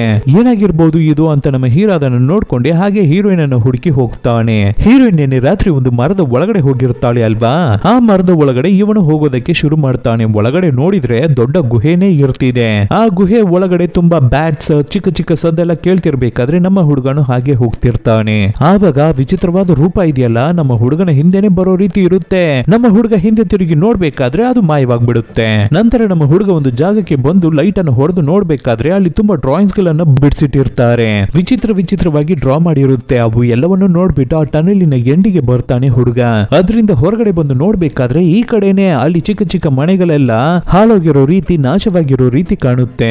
ಆದ್ರೆ ಈ ಜಾಗದಲ್ಲಿ ಹೀರೋಯಿನ್ ಸರ್ವೆ ಮಾಡ್ತಿದ್ದಾಳೆ ಅನ್ಸುತ್ತೆ. ಸೊ ನಮ್ಮ ಹೀರೋ ಅವಳನ್ನ ಹುಡುಕಿ ಹಾಗೆ ಹೋಗ್ತಿರ್ತಾನೆ. ಆವಾಗ ಸೈಡ್ ಅಲ್ಲಿ ಒಂದು ಕುರಿ ನಿಂತಿರುತ್ತೆ. ಇದು ಚೆನ್ನಾಗಿರ್ತಿದ್ಯಲ್ಲ ಅಂತ ನಮ್ಮ ಹುಡುಗ ಅದನ್ನ ನೋಡ್ಬೇಕಾದ್ರೆ ಆವಾಗ ಸಡನ್ ಆಗಿ ಯಾರೋ ಅದರ ಕತ್ತಿಗೆನೆ ಬಾಣವನ್ನ ಬಿಡ್ತಾರೆ. ಯಾರು ಅಂತ ನೋಡಿದ್ರೆ ನಮ್ಮ ಹೀರೋಯಿನ್ ಅವರ ತಾಯಿನೇ. ತಕ್ಷಣ ಹುಡುಗ ಒಂದು ಜಾಗಕ್ಕೆ ಹೋಗಿ ಹೌಸ್ಕೊತಾನೆ. ನಂತರ ಈ ಸೈಡ್ ಅಲ್ಲಿ ಬಂದು ನೋಡ್ಬೇಕಾದ್ರೆ ಕ್ಯಾಬಿನ್ ರೀತಿ ಕಾಣುತ್ತೆ. ಆ ಜಾಗದಲ್ಲಿ ನಮ್ಮ ಹೀರೋಯಿನ್ ಸ್ಟೇ ಆಗಿದ್ದಾರೆ ಅನ್ಸುತ್ತೆ. ಆದ್ರಿಂದ ನಮ್ಮ ಹುಡುಗ ಅಲ್ಲಿಗೆ ಬಂದು ಅದನ್ನ ಸುತ್ತಮುತ್ತ ನೋಡ್ತಿರ್ಬೇಕಾದ್ರೆ ಅಲ್ಲಿ ಒಂದು ಬಾಕ್ಸ್ ಇರುತ್ತೆ. ಅದನ್ನ ಓಪನ್ ಮಾಡಿ ನೋಡ್ಬೇಕಾದ್ರೆ ಪಾಸ್ಪೋರ್ಟ್ಸ್ ಮಾತ್ರ ತುಂಬಾ ಇರುತ್ತೆ. ಏನಿದು ತುಂಬಾ ಪಾಸ್ಪೋರ್ಟ್ ಗಳಾಗೆ ಇದೆ, ಯಾರ್ದಾಗಿರ್ಬಹುದು ಇದು ಅಂತ ನಮ್ಮ ಹುಡುಗ ಯೋಚನೆ ಮಾಡ್ತಿರ್ತಾನೆ. ಹಾಗೆ ಇನ್ನ ತರವಾಗಿ ಚೆಕ್ ಮಾಡಿ ನೋಡ್ಬೇಕಾದ್ರೆ ಅಲ್ಲಿ ನಮ್ಮ ಹೀರೋಯಿನ್ ಅವಳ ಫ್ಯಾಮಿಲಿ ಫೋಟೋ ಇರುತ್ತೆ. ಸ್ಟಾರ್ಟಿಂಗ್ ಸೀನ್ ಅಲ್ಲಿ ಒಬ್ಬರು ಪ್ರೇಸ್ಟ್ ನ ತೋರಿಸಿರ್ತಾರೆ ಅಲ್ವಾ, ಒಬ್ಬರು ಪಾಸ್ಟರ್. ಅವರು ಬೇರೆ ಯಾರು ಇಲ್ಲ, ನಮ್ಮ ಹೀರೋಯಿನ್ ಅವರ ತಂದೆ. ಸೊ ಹೀರೋಯಿನ್ ಅವರ ತಾಯಿ ನಮ್ಮ ಹೀರೋಯಿನ್ ಅಂತ ತಮ್ಮವರುವೆ ಆ ಫೋಟೋದಲ್ಲಿ ಇರ್ತಾರೆ. ಆವಾಗ ಸೈಡ್ ಅಲ್ಲಿ ಒಂದು ಗ್ಯಾಸ್ ಕನ್ ಇರೋದನ್ನು ನಮ್ಮ ಹೀರೋ ನೋಟ್ ಮಾಡ್ತಾನೆ. ಸರಿ, ಜಾಗವೇ ಡಿಫ್ರೆಂಟ್ ಆಗಿರ್ತಾ ಇದೆ, ನಾವು ಫಸ್ಟ್ ಇಲ್ಲಿಂದ ಹೊರಟೋಗ್ಬಿಡೋಣ ಅಂತ ನಮ್ಮ ಹುಡುಗ ಅನ್ಕೋಬೇಕಾದ್ರೆ ಯಾರೋ ಆ ಜಾಗಕ್ಕೆ ಬರೋ ರೀತಿ ಸದ್ದಾಗುತ್ತೆ. ಅಷ್ಟೇ, ಹುಡುಗ ತುಂಬಾನೇ ಹೆದರ್ಕೋಬಿಟ್ಟು ಅಲ್ಲೇ ಇರುವ ಮಂಚದ ಅಡಿಗೆ ಹೋಗಿ ಹೌಸ್ಕೊತಾನೆ. ಏನು ಅಂತ ನೋಡಿದ್ರೆ ಅಲ್ಲಿಗೆ ನಮ್ಮ ಹೀರೋಯಿನ್ ಮತ್ತೆ ಅವರ ತಾಯಿನೇ ಬಂದಿರೋದು. ಹೀರೋಯಿನ್ ಅವರ ತಾಯಿ ಏನೋ ಒಂದು ಫ್ರೂಟ್ ಅನ್ನ ಚೆನ್ನಾಗಿ ಚಟ್ನಿ ರೀತಿ ಮಾಡಿ ನಮ್ಮ ಹೀರೋಯಿನ್ ಗೆ ಕೊಡೋದಕ್ಕೆ ಟ್ರೈ ಮಾಡ್ತಾರೆ. ಆದ್ರೆ ಹೀರೋಯಿನ್ ಅದನ್ನ ಅಕ್ಸೆಪ್ಟ್ ಮಾಡ್ಕೋತಾ ಇಲ್ಲ. ಆದ್ರಿಂದ ತಾಯಿ ನೀನು ಹೊರಗಡೆ ಎಲ್ಲಿಗೂ ಹೋಗ್ಬಾರ್ದು ಅಂತ ಅವಳನ್ನ ಬೈಕೊಂಡೆ ಮಾತಾಡ್ತಿರ್ತಾರೆ. ಈ ರೀತಿ ಇವ್ರುಗಳು ಮಾತಾಡ್ಕೊತಿರ್ಬೇಕಾದ್ರೇನೆ ಇಲ್ಲಿ ಕೆಳಗಡೆ ಇರುವ ನಮ್ಮ ಹೀರೋ ಹಾಗೆ ಸೈಡ್ ಅಲ್ಲಿ ನೋಡ್ತಾನೆ. ನೋಡಿದ್ರೆ ಅಲ್ಲಿ ಒಂದು ಮಾಸ್ಕ್ ಇರುತ್ತೆ. ಸೊ ಈ ಮಾಸ್ಕ್ ಅನ್ನ ಹಾಕೊಂಡೆ ಇವನನ್ನ ಹೆದರ್ಸಿರ್ತಾರೆ. ಸ್ಟಾರ್ಟಿಂಗ್ ಅಲ್ಲಿ ನಮ್ಮ ಹುಡುಗ ಹೆದರ್ಕೊಂಡ್ರು, ಯಾರೋ ಒಬ್ರು ಈ ಮಾಸ್ಕ್ ಅನ್ನ ಹಾಕೊಂಡು ನಮ್ಮನ್ನ ಆಟ ಆಡಿಸ್ತಾ ಇದ್ದಾರೆ ಅನ್ನೋದನ್ನ ಅರ್ಥ ಮಾಡ್ಕೊಂಡಿರ್ತಾನೆ. ನಂತರ ಆ ಜಾಗದಿಂದ ಅಮ್ಮ ಮತ್ತೆ ಮಗಳು ಹೊರಗಡೆ ಹೋದ ಮೇಲೆ ನಮ್ಮ ಹೀರೋ ಮತ್ತೆ ಹೀರೋಯಿನ್ ಅನ್ನು ಹುಡುಕಿ ಹೋಗ್ತಾನೆ. ಹೀರೋಯಿನ್ ಹೀರೋ ಆ ಜಾಗದಲ್ಲಿ ಇರೋದನ್ನ ನೋಡಿ, ಏನು ನೀನು ಈ ಜಾಗಕ್ಕೆ ಬಂದ್ಬಿಟ್ಟಿದ್ಯಾ, ನನ್ನ ತಾಯಿ ಅವರು ಮಾತ್ರ ನಿನ್ನನ್ನ ನೋಡಿದ್ರೆ ಅಷ್ಟೇ ನಿನ್ನ ಕಥೆಯನ್ನ ಮುಗಿಸ್ಬಿಡ್ತಾರೆ, ತಾಳ್ಮೆಯಿಂದ ಇರು, ಫಸ್ಟ್ ಇಲ್ಲಿಂದ ಹೋಗು, ನಾಳೆ ನಾನು ನಿನ್ನನ್ನು ನೋಡಕ್ಕೆ ಬರ್ತೀನಿ, ಫಸ್ಟ್ ಇಲ್ಲಿಂದ ಹೊರಟೋಗು ಅಂತ ಹೇಳಿ ಕಳಿಸ್ಕೊಡ್ತಾಳೆ. ಅದೇ ರೀತಿ ಹೀರೋ ಹೊರಗಡೆ ಬಂದಿದ್ದ ತಕ್ಷಣ ಮೀನುಗಳನ್ನ ಹಿಡಿತಿರ್ತಾನೆ. ಹೀರೋಯಿನ್ ಹೇಳ್ಕೊಟ್ಟಿರ್ತಾಳೆ ಅಲ್ವಾ ಹೀರೋಗೆ ಹೇಗೆ ಮೀನು ಹಿಡಿಬೇಕು ಅಂತ. ಸೊ ಮೀನುಗಳನ್ನ ಹಿಡಿದು ಅಲ್ಲಿರುವ ಎಳ್ನೀರುಗಳನ್ನ ಕುಡಿದು ಹಾಗೆ ಟೈಮ್ ಪಾಸ್ ಅನ್ನ ಮಾಡ್ತಿರ್ಬೇಕಾದ್ರೆ ದೂರದಿಂದ ಯಾರೋ ಲೈಟ್ ಹೊಡೆದು ಸಿಗ್ನಲ್ ತೋರಿಸೋ ರೀತಿ ಕಾಣುತ್ತೆ. ಸರಿ, ಓಕೆ, ನಮ್ಮನ್ನ ಯಾರೋ ಕರ್ಕೊಂಡು ಹೋಗೋದಕ್ಕಾಗಿ ಸಿಗ್ನಲ್ ತೋರಿಸ್ತಾ ಇದ್ದಾರೆ, ನಾವು ಏನಾದ್ರೂ ಸಿಗ್ನಲ್ ಅನ್ನ ತೋರಿಸೋಣ ಅಂತ ತುಂಬಾ ಬೆಂಕಿಗಳನ್ನ ಕಚ್ಚಿರ್ತಾನೆ. ನಂತರ ರಾತ್ರಿ ಆಗಿದ ತಕ್ಷಣ ಮಲ್ಗೋಕೆ ಹೋಗೋಣ ಅಂತ ಹುಡುಗ ಹೋಗ್ಬೇಕಾದ್ರೆ ಆ ಸಮಯದಲ್ಲಿ ಹೀರೋಯಿನ್ ಆ ಜಾಗಕ್ಕೆ ಬರ್ತಾರೆ. ನಮ್ಮ ಹೀರೋಗೆ ಹೀರೋಯಿನ್ ಅನ್ನು ನೋಡಿದ ತಕ್ಷಣ ತುಂಬಾನೇ ಖುಷಿ ಆಗುತ್ತೆ. ಆದ್ರೂ ಹೀರೋಯಿನ್ ಹತ್ರ ನಿನ್ನೆ ಏನಕ್ಕಾಗಿ ಗೊತ್ತಾ, ನಿಮ್ಮ ತಾಯಿ ಇರುವ ಜಾಗಕ್ಕೆ ನಾನು ಬಂದೆ, ನಿಮ್ಮ ತಾಯಿ ಅವರು ನಮ್ಮ ಲೀಡರ್ ಅನ್ನು ಕೊಂದುಬಿಟ್ಟಿದ್ದಾರೆ, ಅದನ್ನ ಆ ಬೋಟ್ ಒಳಗಡೆ ಇದ್ದಿದ್ದ ಡೆಡ್ ಬಾಡಿಯನ್ನ ನೋಡಿ ನಾನು ತಿಳ್ಕೊಂಡೆ ಅನ್ಕೊಂಡೆ. ಅದು ಮಾತ್ರ ಇಲ್ಲ, ಇವಾಗ ನಾನು ಸಿಗ್ನಲ್ ಅನ್ನು ಕೊಟ್ಟಿದ್ದೀನಿ, ಸೊ ನನ್ನನ್ನು ಕರ್ಕೊಂಡು ಹೋಗೋದಕ್ಕೆ ಯಾರಾದ್ರೂ ಬಂದ್ರೆ ಬರ್ಬೋದು ಅಂತ ಅದು ಇದು ಅಂತ ಹೇಳಿ ಮಾತಾಡ್ತಾನೆ ಹೀರೋ. ಇದನ್ನ ಕೇಳಿದ ತಕ್ಷಣ ಹೀರೋಯಿನ್ಗೆ ಬೇಜಾರಾಗುತ್ತೆ. ಸೊ ತಕ್ಷಣ ಹೀರೋ ಅವನ ಮಡಿಲಲ್ಲಿ ಮಲಗಿ ಅವಳ ಲೈಫ್ ಅಲ್ಲಿ ನಿಜವಾಗ್ಲೂ ಏನಾಯ್ತು ಅನ್ನೋದನ್ನ ಇವಾಗ್ಲೇನೆ ಹೇಳ್ತಾಳೆ. ನಾನು ನನ್ನ ತಂದೆ ತಾಯಿಯವರು ಈ ಐಲ್ಯಾಂಡ್ ಗೆ ಬಂದ್ವಿ ಕ್ರಿಸ್ಟಿಯಾನಿಟಿನ ಸ್ಪ್ರೆಡ್ ಮಾಡೋದಕ್ಕಾಗಿ. ಆ ರೀತಿ ಬಂದ ನಾನು ಇಲ್ಲಿದ್ದ ನೇಟಿವ್ ಮಕ್ಕಳ ಜೊತೆ ಸೇರಿ ತುಂಬಾನೇ ಹ್ಯಾಪಿಯಾಗಿ ಖುಷಿಯಾಗಿ ತಿರುಗಾಡ್ತಾ ಇದ್ದೆ. ಆದ್ರೆ ಆ ದಿನ ಬರೋವರೆಗೂ ಆವತ್ತಿನ ದಿನ ಏನಾಯ್ತು ಅಂತ ಗೊತ್ತಿಲ್ಲ. ಸಡನ್ ಆಗಿ ಒಂದು ಜಾಗದಲ್ಲಿ ಕೂತು ನಾನು ತುಂಬಾನೇ ಅಳ್ತಾ ಇದ್ದೆ. ನನ್ನ ಸುತ್ತಮುತ್ತ ಬರೀ ಬ್ಲಡ್ ಆಗೇ ಇರ್ತಾ ಇತ್ತು. ಅದೇ ಸಮಯದಲ್ಲಿ ನನ್ನ ತಾಯಿಯವರು ತುಂಬಾನೇ ಬ್ಲಡ್ ಆಗಿ ಬಂದು ಆ ಜಾಗದಲ್ಲಿ ನಿಂತ್ರು. ಸೊ ನನ್ನ ತಾಯಿಯವರೇ ಎಲ್ಲವನ್ನು ಮಾಡಿರ್ಬೇಕು ಅನ್ಸುತ್ತೆ. ನನಗೆ ತುಂಬಾನೇ ಭಯವಾಗ್ತಿತ್ತು. ಇದು ಮಾತ್ರವೇ ನನಗೆ ನೆನಪಿರ್ತಾ ಇರೋದು. ಆದ್ರಿಂದಾನೇ ನಾನು ಯಾವಾಗ್ಲೂ ಹೆದರಿ ನನ್ನ ತಾಯಿಯ ಜೊತೆ ಇರ್ತಾ ಇದ್ದೀನಿ ಅಂತ ಹೇಳಿ ಅಳ್ತಿರ್ಬೇಕಾದ್ರೆ ಆವಾಗ ಹೀರೋ, ಸರಿ ಓಕೆ, ನೀನು ಯಾವುದಕ್ಕೂ ಹೆದರ್ಕೋಬೇಡ, ನನ್ನನ್ನ ಕರ್ಕೊಂಡು ಹೋಗೋದಕ್ಕೆ ಬೋಟ್ ಬರುತ್ತೆ, ಅದ್ರಲ್ಲಿ ನೀನು ನನ್ನ ಜೊತೆನೆ ಬಂದ್ಬಿಡು ಅಂತ ಹೇಳ್ತಾನೆ ಹೀರೋ. ಇದನ್ನ ಕೇಳಿದ ತಕ್ಷಣ ಹೀರೋಯಿನ್ಗೆ ಸಿಕ್ಕಾಪಟ್ಟೆ ಖುಷಿ ಆಗುತ್ತೆ. ಸರಿ ಓಕೆ, ನಾನು ನಿನ್ನ ಜೊತೆನೆ ಬಂದ್ಬಿಡ್ತೀನಿ, ಆದ್ರೆ ಇವಾಗ ಸದ್ಯಕ್ಕೆ ನಾನು ಇಲ್ಲಿಂದ ಹೋಗ್ಬೇಕಾಗಿದೆ, ಯಾಕೆಂದ್ರೆ ರಾತ್ರಿ ಆಗ್ಬಿಟ್ಟಿದೆ. ಆದ್ರಿಂದ ನನ್ನ ತಾಯಿ ನನ್ನನ್ನು ಹುಡುಕ್ತಾರೆ, ಅವರಿಗೆ ಯಾವುದೇ ರೀತಿಯ ಡೌಟ್ ಬರಬಾರ್ದಲ್ವಾ, ಬೆಳಿಗ್ಗೆ ಬೇಗನೆ ಬಂದ್ಬಿಡ್ತೀನಿ ಅಂತ ಹೇಳ್ಬಿಟ್ಟು ಹೀರೋಯಿನ್ ಹೊರಟೋಗ್ತಾಳೆ. ಕಟ್ ಮಾಡಿದ್ರೆ ನೆಕ್ಸ್ಟ್ ದಿನ ಬೆಳಗ್ಗೆ ಆಗ್ಬಿಟ್ಟಿರುತ್ತೆ. ನಮ್ಮ ಹೀರೋ ಎಚ್ಚರಿಯಾಗಿ ನೋಡ್ಬೇಕಾದ್ರೆ ಆಕಾಶದಲ್ಲಿ ಒಂದು ಪ್ಲೇನ್ ಹೋಗ್ತಿರುತ್ತೆ. ಅಯ್ಯೋ, ಮೇ ಬಿ ನನ್ನನ್ನ ಕರ್ಕೊಂಡು ಹೋಗೋದಕ್ಕಾಗಿ ಬಂದಿರಬಹುದು ಅಂತ ಬೇಗ ಬೇಗ ಆ ಪ್ಲೇನ್ ಅನ್ನ ಸ್ಟಾಪ್ ಮಾಡೋಕೆ ಹೋಗ್ತಾನೆ. ಆದ್ರೆ ಅಷ್ಟರಲ್ಲಿ ಅದು ಬೇಗನೆ ಸ್ಪೀಡ್ ಆಗಿ ಹೋಗ್ಬಿಡುತ್ತೆ. ಏನಿದು ಅಂತ ಸುತ್ತಮುತ್ತ ನಮ್ಮ ಹುಡುಗ ಸುತ್ತಾಡ್ತಿರ್ಬೇಕಾದ್ರೆ ಸೈಡ್ ಅಲ್ಲಿ ಒಂದು ಲೈಟ್ ಹೌಸ್ ರೀತಿ ಕಾಣುತ್ತೆ. ಏನಿದು, ಇಷ್ಟು ದಿನದಿಂದ ಇಲ್ಲಿ ಇರ್ತಾ ಇದೀವಿ, ಇದನ್ನ ನೋಡೋದಕ್ಕೆ ಬಿಟ್ಬಿಟ್ಟಿದ್ವಲ್ಲ ನಾವು ಅಂತ ಯೋಚನೆ ಮಾಡಿ ನಿಧಾನಕ್ಕೆ ಆ ಲೈಟ್ ಹೌಸ್ ಒಳಗಡೆ ಹೋಗ್ತಾನೆ. ಏನಕ್ಕಾಗಿ ಇದು ರಿಪೇರಿ ಆಗಿದೆ ಅಂತ ಅದ್ರ ಎಂಜಿನ್ ಅನ್ನ ಚೆಕ್ ಮಾಡಿ ನೋಡ್ತಾನೆ. ಆವಾಗ್ಲೇನೆ ನಮ್ಮ ಹೀರೋಗೆ ಅವನ ತಂದೆ ಹೇಳ್ಕೊಟ್ಟಿದ್ದು ನೆನಪಾಗುತ್ತೆ. ಚಿಕ್ಕ ವಯಸ್ಸಿನಲ್ಲಿ ನಮ್ಮ ಹೀರೋಗೆ ಕಾರ್ ಎಂಜಿನ್ ಬಗ್ಗೆ ತುಂಬಾ ವಿಷಯಗಳನ್ನ ಅವನ ತಂದೆ ಹೇಳ್ಕೊಟ್ಟಿರ್ತಾರೆ. ಆಲ್ಮೋಸ್ಟ್ ಈ ಎಂಜಿನ್ ಕೂಡ ಸೇಮ್ ಇರೋ ರೀತಿ ಇದೆ. ಇದಕ್ಕೆ ಜಸ್ಟ್ ಗ್ಯಾಸಲಿನ್ ಹಾಕಿದ್ರೇನೆ ಸಾಕು. ಗ್ಯಾಸ್ ಕ್ಯಾನ್ ಎಲ್ಲಿದೆ, ಹೀರೋಯಿನ್ ಅವರ ತಾಯಿ ಇರ್ತಿದ್ದ ಜಾಗದಲ್ಲಿ ಇರ್ತಿತ್ತು. ಅದ್ರ ಬಗ್ಗೆ ಯೋಚನೆ ಮಾಡಿ ಮತ್ತೆ ನಮ್ಮ ಹೀರೋ ಅವನು ಇದ್ದಿದ್ದ ಜಾಗಕ್ಕೆ ಬರ್ತಿರ್ಬೇಕಾದ್ರೆ ಅಲ್ಲಿ ಹೊಸದಾಗಿ ಒಬ್ಬನನ್ನ ನೋಡ್ತಾನೆ. ಇವನು ಬೇರೆ ಯಾರು ಇಲ್ಲ, ನಮ್ಮ ಹೀರೋ ರೀತಿನೇ ಆ ಬೋಟ್ ಅಲ್ಲಿ ಬಂದಿದ್ದ ಒಬ್ಬ ಹುಡುಗ. ಇವನನ್ನ ಪಕ್ಕದಲ್ಲಿ ಇರುವ ಇನ್ನೊಂದು ಐಲ್ಯಾಂಡ್ ಅಲ್ಲೇ ಬಿಟ್ಟಿದ್ದಿರ್ತಾರೆ. ಆದ್ರೆ ಇವನನ್ನ ರಿಟರ್ನ್ ಕರ್ಕೊಂಡು ಹೋಗೋದಕ್ಕೆ ಯಾರು ಬಂದಿಲ್ಲ ಅಂತ ಹುಡುಗ ತುಂಬಾನೇ ಹೆದರ್ಕೊಂಡು ಹೇಗೋ ಕಷ್ಟಪಟ್ಟು ಇವಾಗ ನಮ್ಮ ಹೀರೋ ಇರುವ ಐಲ್ಯಾಂಡ್ ಗೆ ಬಂದು ಸೇರಿರ್ತಾನೆ. ಅದು ಮಾತ್ರ ಇಲ್ಲ, ನಿನ್ನೆ ರಾತ್ರಿ ನಮ್ಮ ಹೀರೋ ಬೆಂಕಿಯನ್ನ ಕಚ್ಚಿರ್ತಾನೆ ಅಲ್ವಾ, ಅದನ್ನ ನೋಡಿ ಈ ಐಲ್ಯಾಂಡ್ ಅಲ್ಲಿ ಯಾರೋ ಇದಾರೆ ಅಂತಾನೆ ಈ ಹುಡುಗ ಇಲ್ಲಿಗೆ ಬಂದಿರೋದು. ಸೊ ಇವಾಗ ನಮ್ಮ ಹೀರೋ ಹತ್ರ ನಾವಿಬ್ಬರು ಒಟ್ಟಿಗೆ ಸೇರಿ ಇಲ್ಲಿಂದ ಎಸ್ಕೇಪ್ ಆಗಿ ಬಿಡೋಣ ಅನ್ನೋ ರೀತಿ ಮಾತಾಡ್ತಿರ್ತಾನೆ. ಮತ್ತೆ ಇವನು ಯಾವುದೋ ಒಂದು ಚಿಕ್ಕ ವಿಷಯವನ್ನ ಯೂಸ್ ಮಾಡಿನೇ ತೇಲಿ ಈ ಜಾಗಕ್ಕೆ ಬಂದು ಸೇರಿರ್ತಾನೆ. ಸೊ ಬೇಗನೆ ನಾವು ಇಲ್ಲಿಂದ ಹೊರಟು ಬಿಡೋಣವಾ ಅಂತ ಹುಡುಗ ಹೇಳ್ಬೇಕಾದ್ರೇನೆ ಹೀರೋಗೆ ಹೀರೋಯಿನ್ ನೆನಪಾಗುತ್ತೆ. ಇಲ್ಲಿ ನೋಡು, ನಮ್ ತರನೇ ಒಂದು ಹುಡುಗಿ ಐಲ್ಯಾಂಡ್ ಅಲ್ಲಿ ಸಿಗಾಕೊಂಡಿದ್ದಾಳೆ. ಆದ್ರೆ 2-3 ದಿನಕ್ಕೆ ಅಲ್ಲ, ವರ್ಷನ ಗಂಟಲೆ ಆ ಹುಡುಗಿ ಇಲ್ಲಿ ಒಬ್ಬಳೆ ಸಿಗಾಕೊಂಡಿದ್ದಾಳೆ. ಸೊ ಅವಳನ್ನು ಕಾಪಾಡಿ ನಮ್ಮ ಜೊತೆನೆ ಕರ್ಕೊಂಡು ಹೋಗೋಣ. ಸೊ ನೀನು ಇಲ್ಲೇ ವೇಟ್ ಮಾಡ್ತಾ ಇರು, ನಾನು ಬೇಗ ಬೇಗ ಹೋಗಿ ಅವಳನ್ನ ಕರ್ಕೊಂಡು ಬರ್ತೀನಿ ಅಂತ ಹೇಳಿ ನಮ್ಮ ಹೀರೋ ಸ್ಪೀಡ್ ಆಗಿ ಹೀರೋಯಿನ್ ಇರುವ ಜಾಗಕ್ಕೆ ಬಂದು ನೋಡ್ತಾನೆ. ಆದ್ರೆ ಅಲ್ಲಿ ಸರಿಯಾಗಿ ನಮ್ಮ ಹೀರೋಯಿನ್ ಅವರ ತಾಯಿ ಹತ್ರ ಸಿಗಾಕುತ್ತಾನೆ. ಯಾರು ನೀನು, ಏನೋ ಮಾಡ್ತಾ ಇದೆಯಾ ಈ ಜಾಗದಲ್ಲಿ ಅಂತ ಈಟಿಯನ್ನು ತೋರಿಸಿ ನಮ್ಮ ಹೀರೋವನ್ನ ಹೆದರ್ಸ್ತಿರ್ತಾರೆ. ನಾನು ಹೇಳ್ತೀನಿ, ನನ್ನ ಕತ್ ಮೇಲೆ ಮಡಗಿರುವ ಖಡ್ಗವನ್ನ ಫಸ್ಟ್ ತೆಗೀರಿ ಅಂತ ಹೀರೋ ಹೇಳ್ಬೇಕಾದ್ರೆ ಅವರು ಖಡ್ಗವನ್ನ ತೆಗಿತಾರೆ. ಇದೇ ಚಾನ್ಸ್ ಅಂದ್ಬಿಟ್ಟು ನಮ್ಮ ಹೀರೋ ಅಲ್ಲಿಂದ ಎಸ್ಕೇಪ್ ಆಗಿ ಓಡಿ ಹೋಗ್ತಾನೆ. ಹೀರೋಯಿನ್ ಅವರ ತಾಯಿವೇ ನಮ್ಮ ಹೀರೋವನ್ನ ಭಯಂಕರವಾಗಿ ಚೇಸ್ ಮಾಡಿ ಹಿಂದೆನೆ ಬರ್ತಾರೆ. ಆ ರೀತಿ ಬರ್ಬೇಕಾದ್ರೆ ಒಂದು ಟ್ರ್ಯಾಪ್ ಅಲ್ಲಿ ಸರಿಯಾಗಿ ಸಿಗಾಕೋತಾರೆ. ಹೀರೋಯಿನ್ ಸೆಟ್ ಮಾಡಿ ಇಟ್ಟಿರುವ ಟ್ರ್ಯಾಪ್ ಅಲ್ಲಿ ಇದೆ ಅನ್ನೋದು ನಮ್ಮ ಹೀರೋಗೆ ಗೊತ್ತು, ಆದ್ರೆ ತಾಯಿ ಅವರಿಗೆ ಗೊತ್ತಿರಲ್ಲ. ಸೊ ಸರಿಯಾಗಿ ಸಿಗಾಕೊಂಡ್ರು. ಆಲ್ಮೋಸ್ಟ್ ಇವಾಗ ಸಾಯೋ ಸ್ಟೇಜ್ ಅಲ್ಲಿ ಒದ್ದಾಡ್ತಿದ್ದಾರೆ. ಆವಾಗ ನಮ್ಮ ಹೀರೋ, ಏನಕ್ಕಾಗಿ ನೀವು ಇಲ್ಲಿಗೆ ಬರೋರ್ನೆಲ್ಲರನ್ನು ಸಾಯಿಸ್ತಾ ಇದ್ದೀರಾ, ಸೊ ಇದು ನಿಮಗೆ ಬೇಕಾಗಿರೋದೆ ಅಂತ ಹುಡುಗ ಹೇಳ್ಬೇಕಾದ್ರೆ ಅದಕ್ಕೆ ತಾಯಿ, ತಮ್ಮ ಏನ್ ಹೇಳ್ತಾ ಇದೀಯ ನೀನು ತಪ್ಪಾಗಿ ಅರ್ಥ ಮಾಡ್ಕೊಂಡಿದ್ಯಾ, ಎಲ್ಲಾ ಮರ್ಡರ್ ಗಳನ್ನು ಮಾಡಿದ್ದು ನನ್ನ ಮಗಳು ಅಂತ ಹೇಳ್ತಾರೆ. ನೋಡಿ ಹೀರೋಗೆ ದೊಡ್ಡದಾಗಿ ಶಾಕ್ ಆಗುತ್ತೆ. ಇವಾಗ್ಲೇ ನಿಜ ಏನು ಅನ್ನೋದು ನಮಗೆ ಗೊತ್ತಾಗುತ್ತೆ. ಹಾಗೆ ಫ್ಲಾಶ್ ಬ್ಯಾಕ್, ಹೀರೋಯಿನ್ ಅವರ ತಂದೆ ತಾಯಿ ಪುಟ್ಟ ಹುಡುಗಿ ನಮ್ಮ ಹೀರೋಯಿನ್ ಎಲ್ಲರೂ ಈ ಐಲ್ಯಾಂಡ್ ಗೆ ಬಂದಿದ್ದಾರೆ ಅಲ್ವಾ. ಆವಾಗ ಬುಡಕಟ್ಟಿನ ಜನರು ಈ ಜಾಗದಲ್ಲಿ ಇದ್ದಿದ್ದಾರೆ. ಅವ್ರುಗಳು ಸೈತಾನನ ವರ್ಷಿಪ್ ಮಾಡ್ತಿದ್ದಾರೆ. ಅವ್ರಗಳ ಹತ್ರ ನಮ್ಮ ಹೀರೋಯಿನ್ ಅವರ ತಂದೆ ತಾಯಿ ಕ್ರಿಶ್ಚಿಯಾನಿಟಿಯನ್ನ ಸ್ಪ್ರೆಡ್ ಮಾಡೋದಕ್ಕಾಗಿ ಮಾತಾಡಿರ್ತಾರೆ. ಆದ್ರೆ ಸೈತಾನನ ವರ್ಷಿಪ್ ಮಾಡುವ ಗ್ರೂಪ್ ಪರ್ಟಿಕ್ಯುಲರ್ ಆಗಿ ಒಂದು ದಿನದಲ್ಲಿ ಬಲಿಯನ್ನ ಕೊಡಬೇಕು ಅಂತ ತುಂಬಾ ಅನಿಮಲ್ಸ್ ಗಳನ್ನ ಬೇಟೆಯಾಡಿ ಒಂದು ಜಾಗದಲ್ಲಿ ಇಟ್ಟು ವರ್ಷಿಪ್ ಮಾಡಿ ಪ್ರೇಯರ್ ನ ಮಾಡ್ತಿದ್ದಿರ್ತಾರೆ. ಆ ಸಮಯದಲ್ಲಿ ಕರೆಕ್ಟ್ ಆಗಿ ನಮ್ಮ ಹೀರೋಯಿನ್ ಅವರ ಫ್ಯಾಮಿಲಿ ಅಲ್ಲಿಗೆ ಬಂದ್ಬಿಡ್ತಾರೆ. ಆವಾಗ ಅಲ್ಲಿದ್ದ ನೇಟಿವ್ ಪೀಪಲ್ಸ್, ಈ ಜಾಗದಲ್ಲಿ ಇರಬೇಡಿ, ಫಸ್ಟ್ ಇಲ್ಲಿಂದ ಹೋಗಿ, ಇಲ್ಲಿರೋದು ತುಂಬಾನೇ ಅಪಾಯ, ಫಸ್ಟ್ ಇಲ್ಲಿಂದ ಹೊರಟೋಗಿ ಅಂತ ಹೇಳಿರ್ತಾರೆ. ಆದ್ರೂ ನಮ್ಮ ಹೀರೋಯಿನ್ ಅವರ ತಂದೆ ಒಬ್ಬರು ಪ್ರೇಸ್ಟ್ ತಾನೆ, ಆದ್ರಿಂದ ಅವರು, ನೀವು ಇಲ್ಲಿ ಏನನ್ನ ಹೇಳ್ತಾ ಇದ್ದೀರಾ, ಏನನ್ನ ಮಾಡ್ತಾ ಇದ್ದೀರಾ ಈ ಜಾಗದಲ್ಲಿ ಅಂತ ಹೇಳಿ ಆ ನೇಟಿವ್ ಪೀಪಲ್ಸ್ ಜೊತೆ ಮಾತಾಡ್ತಿರ್ಬೇಕಾದ್ರೆ ಈ ಕಡೆ ನಮ್ಮ ಹೀರೋಯಿನ್ ಸೈಲೆಂಟ್ ಆಗಿ ಒಳಗಡೆ ಬಂದ್ಬಿಡ್ತಾರೆ. ಅಂದ್ರೆ ಆ ಸೈತಾನನ ವರ್ಷಿಪ್ ಮಾಡ್ತಾ ಇದ್ದ ಜಾಗಕ್ಕೆ. ಆವಾಗ ಕ್ರೂರವಾದ ಸೈತಾನ್ ನಮ್ಮ ಹೀರೋಯಿನ್ ಅವಳ ಮೈ ಒಳಗಡೆ ನುಗ್ಬಿಟ್ಟಿರುತ್ತೆ. ಆವತ್ತಿನಿಂದ ನಮ್ಮ ಹೀರೋಯಿನ್ ಒಂದು ಸೈತಾನ ಸೈತಾನಾಗಿ ಅವಳ ಜೀವನವನ್ನ ಕಂಟಿನ್ಯೂ ಮಾಡ್ತಿದ್ದಾಳೆ. ಸೈತಾನಾಗಿ ಚೇಂಜ್ ಆಗಿದ್ದ ಹುಡುಗಿನ ಊರಲ್ಲಿ ಇದ್ದವರು ಎಲ್ಲರನ್ನು ಬೇಟೆ ಆಡಿರ್ತಾವಳೆ, ಎಲ್ಲರನ್ನು ಕೊಂದಾಕಿರ್ತಾವಳೆ, ಅವರ ತಾಯಿಯನ್ನ ಮಾತ್ರ ಬಿಟ್ಟು. ಅಂತ ತಾಯಿ ಇವಾಗ ಎಲ್ಲ ವಿಷಯವನ್ನು ನಮ್ಮ ಹೀರೋಗೆ ಹೇಳ್ಬಿಟ್ಟು, ತಗೊಳಪ್ಪ ಈ ಬೆರಿಯನ್ನ ನಿನ್ನ ಕೈಯಲ್ಲಿ ಇಟ್ಕೋ, ಇದ್ರ ಮುಖಾಂತರವೇ ಅವಳು ಸ್ವಲ್ಪ ನಾರ್ಮಲ್ ಕಂಡೀಷನ್ ಗೆ ಬರ್ತಾವಳೆ. ಅದು ಮಾತ್ರ ಇಲ್ಲ, ಅವಳಿಗೆ ಬೆಳಕು ಅಂದ್ರೇನೆ ಆಗಲ್ಲ, ಸೊ ಆದ್ರಿಂದ ನೀನು ಬೆಳಕಲ್ಲೇ ಇದ್ದು ಇಲ್ಲಿಂದ ಎಸ್ಕೇಪ್ ಆಗಿಬಿಡು ಅಂತ ಹೇಳ್ಬಿಟ್ಟು ತಾಯಿ ತೀರೋಗ್ತಾರೆ. ಅಷ್ಟೇ ಇದನ್ನೆಲ್ಲ ನೋಡಿದ ನಮ್ಮ ಹೀರೋಗೆ ಹೇಗಾಗ್ಬೇಕು, ಅಯ್ಯೋಯ್ಯೋ ಇಷ್ಟು ದಿನ ಅವಳ ಜೊತೆ ಕ್ಲೋಸ್ ಆಗಿದ್ವಲ್ಲ ನಾವು ಅಂತ ಹೆದರಿ ಮತ್ತೆ ನಮ್ಮ ಹೀರೋ ಅವನ ಜಾಗಕ್ಕೆ ರಿಟರ್ನ್ ಬರ್ತಾ ಇರ್ಬೇಕಾದ್ರೆ ಈ ಕಡೆ ಆ ಹೊಸದಾಗಿ ಬಂದಿರುವ ಹುಡುಗ ಬೆಂಕಿಯನ್ನ ಕಚ್ಚಿ ಅದ್ರ ಪಕ್ಕದಲ್ಲಿ ಕೂತಿರ್ಬೇಕಾದ್ರೆ ಏನೋ ಒಂದು ರೀತಿಯ ವಿಚಿತ್ರ ಸದ್ದುಗಳು ಕೇಳ್ತಿರುತ್ತೆ. ಏನದು ಸದ್ದು ಬಂದ್ಬಿಟ್ನ ಹೀರೋ ಅಂತ ಹುಡುಗ ನಿಧಾನಕ್ಕೆ ಹಾಗೆ ಕಾಡು ಒಳಗಡೆ ಬರ್ಬೇಕಾದ್ರೆ ಒಂದು ಜಾಗದಲ್ಲಿ ಸ್ಕೆಲಿಟನ್ಸ್ ಎಲ್ಲ ಬಿದ್ದಿರುತ್ತೆ. ಅದನ್ನ ನೋಡಿ ಹುಡುಗ ಹೆದರ್ಕೊಳ್ಳೋಷ್ಟರಲ್ಲಿ ಆ ಸೈತಾನ್ ಬಂದ ಆ ಹುಡುಗನನ್ನ, ಅಂದ್ರೆ ಹೀರೋಯಿನ್ ಮೈ ಒಳಗಡೆ ತಾನೇ ಇವಾಗ ಸೈತಾನ್ ಇರ್ತಾ ಇದೆ, ಅದು ಆ ಹುಡುಗನನ್ನ ಭೇಟಿ ಆಡ್ಬಿಡುತ್ತೆ. ಸೊ ಸ್ವಲ್ಪ ಹೊತ್ತಲ್ಲಿ ನಮ್ಮ ಹೀರೋ ಗಾಬರಿಯಾಗಿ ಆ ಜಾಗಕ್ಕೆ ಬರ್ಬೇಕಾದ್ರೆ ಆ ಜಾಗದಲ್ಲಿ ಬರೀ ಬ್ಲಡ್ ಮಾತ್ರ ಇರ್ತಾ ಇದೆ. ಸೊ ಹೀರೋಗೆ ಗೊತ್ತಾಗುತ್ತೆ ಹೀರೋಯಿನ್ ಅವನನ್ನ ಕೊಂದ್ಬಿಟ್ಟಿದ್ದಾಳೆ ಅಂತ.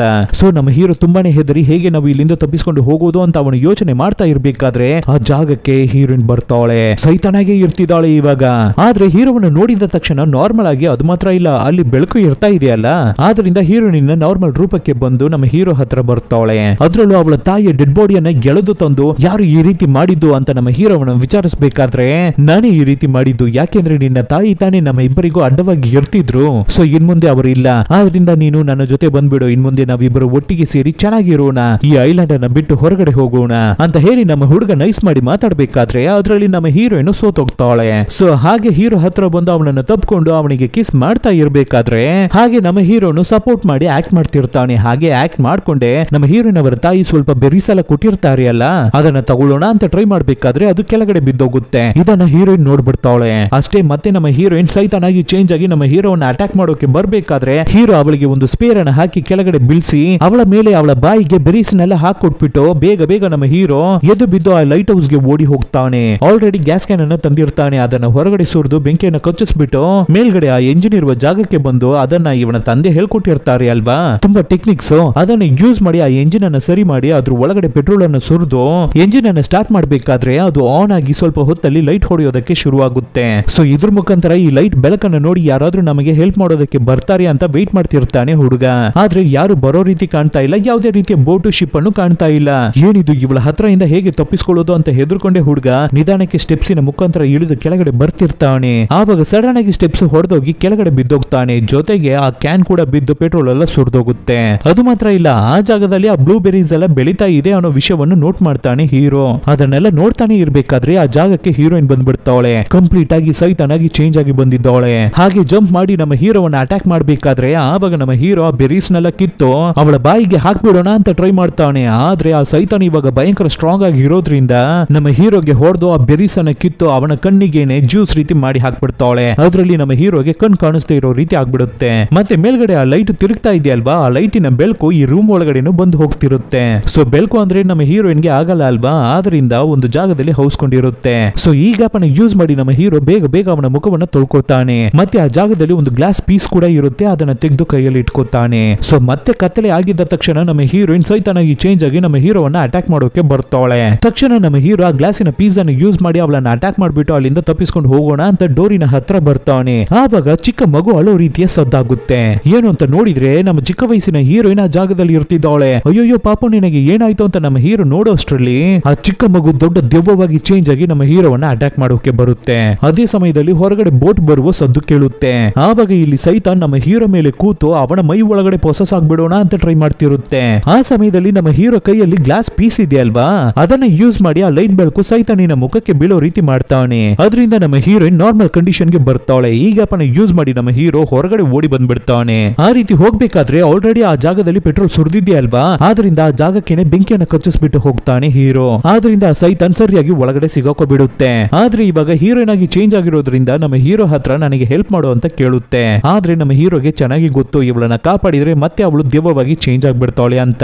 ಅದಕ್ಕೆ ಅಮ್ಮ ತಾಯಿ ನೀನು ಸಾಕು, ನಿನ್ನ ಸಹವಾಸನು ಸಾಕು ಅಂತ ಬೇಗ ಬೇಗ ಅಲ್ಲಿರುವ ಡೋರ್ ಅನ್ನು ಕ್ಲೋಸ್ ಮಾಡ್ಬಿಟ್ಟು ಆ ಬೋಟ್ ಹತ್ರ ಬರೋದಕ್ಕೆ ಟ್ರೈ ಮಾಡ್ತಾನೆ. ಆ ಬೋಟ್ ದೂರದಲ್ಲಿ ಬರ್ತಿರುತ್ತೆ, ಆದ್ರೂ ಪರವಾಗಿಲ್ಲ ನಾನು ಈಜ್ ಹೊಡ್ಕೊಂಡು ಬೋಟಿಗೆ ಬಂದ್ಬಿಡ್ತೀನಿ ಅಂತ ನೀರಿಗೆ ಬಿದ್ದು ಈಜ್ ಹೊಡಿತಿರ್ತಾನೆ. ಹಾಗೆ ಕಷ್ಟಪಟ್ಟು ಸ್ಪೀಡ್ ಆಗಿ ಹೋಗ್ತಾ ಇರ್ಬೇಕಾದ್ರೆ ಸಡನ್ ಆಗಿ ಸೈಡ್ ಅಲ್ಲಿ ಏನೋ ಒಂದು ಸದ್ದು. ಏನು ಅಂತ ನೋಡಿದ್ರೆ ಸೈತಾನಾಗಿ ಬಂದು ನಿಂತಿದ್ದಾಳೆ ಹೀರೋಯಿನ್. ಅಷ್ಟೇ ಮುಗೀತು. ಇವಾಗ ಕಟ್ ಮಾಡಿದ್ರೆ ಆ ಜಾಗಕ್ಕೆ ಬಂದಿದ್ದ ಬೋಟ್ ಅಲ್ಲಿದ್ದ ಅಲ್ಲಿದ್ದವರು ಯಾರನ್ನ ಕಾಪಾಡಿ ಕರ್ಕೊಂಡು ಹೋಗ್ತಿರುತ್ತೆ. ಸೊ ಹಾಗೆ ಝೂಮ್ ಮಾಡಿ ನೋಡ್ಬೇಕಾದ್ರೆ ಆ ಬೋಟ್ ಅಲ್ಲಿ ಇದ್ದವರು ಕಾಪಾಡಿರೋದು ನಮ್ಮ ಹೀರೋವನ್ನಲ್ಲ, ಹೀರೋಯಿನ್ ಅನ್ನ, ಸೈತಾನನ್ನ ಕಾಪಾಡಿ ಕರ್ಕೊಂಡು ಹೋಗ್ತಿದ್ದಾರೆ.